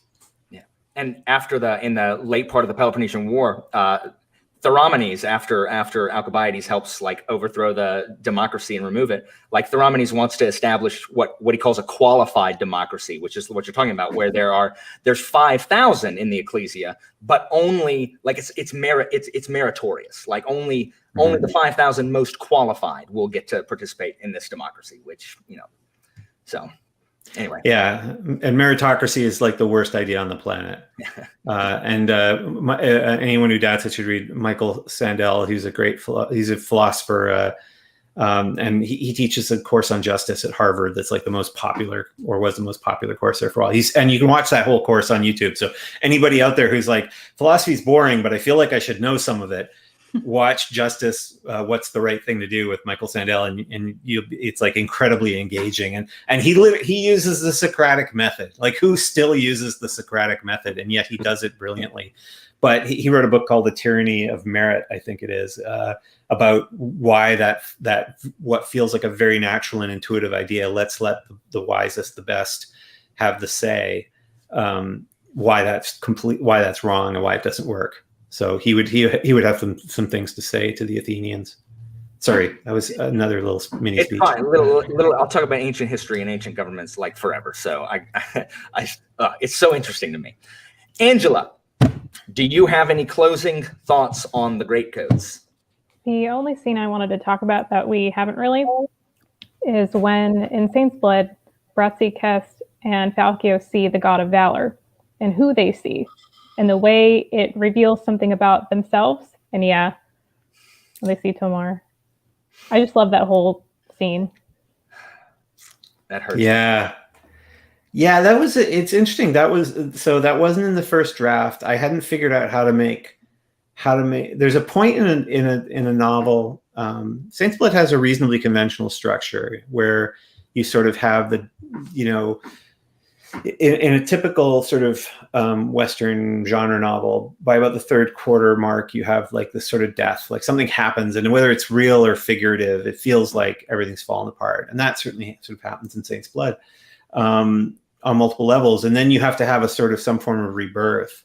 And I wasn't sure sort of how to handle that. I wasn't sure like what would it be that would cause Falkio to sort of restore some level of his faith, but not just Falkio, but make the reader restore some of their faith. And so for Falchio, the restoration of faith is he thinks he sees this little boy, right, jumping in the river to save a cat that's being drowned by a bunch of kids for no reason, fishes the kid out. Turns out that it's Tomer, who's clearly dead. And then I think Kest sees Valiana in there. But the point that's meant to restore the reader's faith is that Brasti uncomfortably sees Falchio. And so, you know what I mean? Like that was what I was that was what was kind of driving that part of the story. Was I was really struggling with how do I make it, again, not just viable for Falchio to turn around and go, okay, maybe it's worth one more try, but to make the reader believe that there's a basis for that. And so, yeah, Falchio's, he gets the Tomer moment, but it's only when it's only Brasti's discomfort that we realize, you know, that sort of allows the reader to kind of restore their faith in Falchio to some degree. It's funny. It all sounds so very intellectual and important Yeah. when we're talking about it. And I'm sure that it's absolutely not on something, you know, that the, you know, typically I'm just going, what's a good word that comes after riverbed? It's so good. Do any of you guys have any last things you want to say / ask Sebastien before we wrap up? We have taken up an innumerable, like a large portion of his time. No, So, just thank you for writing these and thank bringing you. us together. It's been fun to discuss them, and it's only because you guys write them that we can do that. yeah. That's very kind of you. Look, I mean, it's a huge pleasure and an honor for me to get to talk about the books, and all the kind words are very much appreciated as I delve back into the word mines, as Chuck Wendig likes to call them, and sort of sit there like with my pickaxe going, what's a good word to follow riverbed, and finding nothing. Like, so it's no, it's but I really appreciate it, and I haven't seen, and now I know to look up Adrian's BookTube channel and Angela's books. Do you say Bookstagram? Yeah, it's Bookstagram. Bookstagram. Yeah. Sarah, I have actually seen your channel, which is wonderful. Why aren't we on your channel? Why are we on Alan's channel? I mean, Thank you. That's very kind of you too. I mean, to be fair, I mean, I agree. Why aren't we on? I know. Alan, you brought us here. We all read this because of you. That's Yes, true. it's I your thought fault, YouTube Alan. was shutting down Alan's channel. I heard, but I keep trying. Yeah, I told all three of these guys to read Greatcoats. He did. that's very kind of you. I really appreciate it. That. It's funny because you were sort of saying earlier, you know, how come more people aren't reading these books? And the funny thing is, the books sell great. Like, so, you know, I've had like a fabulous career so far. So, but it's but the difference between the different sort of layers of authors, you know, really comes down to how much people talk about the books, right? And so I appreciate it tremendously that you'd, you know, be so kind and taking the time to, you know, talk about what the books are about, and also just because like the things that you like about the books are the things that I like. Like, I'm just the same, you know, I'm following the same process. I'm just out in search of things, of these moments that I can really kind of enjoy. So it means everything that other people relate to those too. Well, we will continue to push these on everybody so they can read them. They're so much fun. They're so much fun. Such great characters, friendships, dialogue is fantastic. Mm-hmm. Like the themes in here. And Falchio is my spirit animal. So, you know, he always will be. Literally, I think Falchio, I just did a top 10 characters. Like, didn't I? Wasn't Falchio number 2, guys? Yeah, Wasn't he's Falchio number 2. Only because Number 2? What the hell? I'm out of here. no. Sebastien, the problem is Samuel Vimes from Terry Pratchett's City Watch Books. has been a favorite of mine since I was in high school. So, oh, that hack. Yeah, I know. Like that Terry Pratchett. The hack Sir Terry Pratchett is unfortunately because last year when I did my top 10 favorite series, Greatcoats was number 2 behind Terry Pratchett. But that's it. No, but it's behind only Sir Terry Pratchett, and it's only the City Watch. It's only the City Watch. It's not the rest of them. It's just the City Watch, and that's just because Anyway, they're number 1 now. I'm happy anytime. I hope you can be a real fan by the time we come back, Alan. You've gotta keep working at it. You've had some real big failures tonight. I know. I just botched it. No, yeah, and no. Anytime my name comes up in the same conversation as Terry Pratchett, I'm delighted. I actually wrote an article for, I can't remember, it was a British magazine, for the 25th anniversary of Good Omens, which was his book with Neil Gaiman, which is one of my favorite books of all time, and one of the most humanist books of all time. It's about, because if you've ever, and anyone who hasn't read Good Omens, it's a supremely fun book. I haven't seen the TV shows, in part because which is weird, but because I like the book so much that I don't want to have it deviate. I don't want the story to deviate from that, but yeah, it's the most amazing thing, because it's a story about like a sort of ostensibly, the forces of heaven and the forces of hell are, trying to oppose each other in what's going to be the sort of the apocalypse. And it's not only is the book about the realization that the two forces are functionally very similar, because they both want apocalyptic destruction, just they want to see a different part come on top. To the level where it turns out they're both funding like the witch finders, like they're both funding an order of witch hunters, not realizing that they're funding them. But that the whole thing that saves the world is humanity and friendship and the kind of goofy foibles of just all of us as people. So yeah, so Pratchett, that was one of the best books I'd ever written, and Terry Pratchett wrote all the good parts. One of my favorite parts from that book remains the other 4 horsemen of the apocalypse, and the guy who cannot decide on what he wants his name to be, like things that don't work properly even after you've given him a good thumping, formerly really cool people, formerly whatever it was. I love those guys. Pratchett was a genius. I love Pratchett. It's the most amazing book, because anything that can be at once incredibly funny and absurdist and yet incredibly heartfelt, like it's very hard to combine those things together. And that can make you sort of cheer. I always say, like the essence, like when I'm writing the Greatcoats books, like the essence for me is I'm trying to make people laugh, cry, and cheer. Yeah, it's not that hard to make people laugh in a book. You just need, I just need to throw Sebastien on the page and have him use the wrong word to describe something, and I'm halfway there. Every time. Making people cry is harder, but not that hard, right? Like you have to find those things. But making people want to cheer is like the hardest thing I find. I don't know whether that's because of the age we live in, that we're just, we're a little bit more cynical. We don't want to sort of cheer because of a book or a story, but it's the hardest thing to do. And one of the things I love about Good Omens is it's kind of makes you want to cheer at the end, like, just for the way all these goofy characters come together. So, yeah. So, all right, you're off the hook, Alan. Okay, I appreciate it. Well, Sebastien, thank you so much for joining us on this. Thank you so much for giving your time and for writing these books. We appreciate it so much, and we are very, very, very pleased to have gotten to talk to you. You're super nice. You're all wonderful. Thanks so much. All right, guys. Well, thank you I hope you watched all of this. That would be awesome. Go read the Greatcoats. If you haven't read the Greatcoats, for the love of humanity, read the Greatcoats. If you're not going to read the Greatcoats, go read Spellslinger. Read one or the other, preferably both. If you're a fan of the Greatcoats, for the love of humanity, why have you not read the 2 Greatcoats novelettes that are sitting on his website right now? I knew about them before this interview. Why didn't you? So go and read them immediately, as well as if you're a fan of Spellslinger, there's one up there for that as well. And new Greatcoats books coming out next year, guys. Next year. All right. As always, this is the Library of Alexandria, and this is Adrian and Angela and Sarah and Mr. Sebastien de Castell. It has been awesome. We'll see you next time, guys. See ya.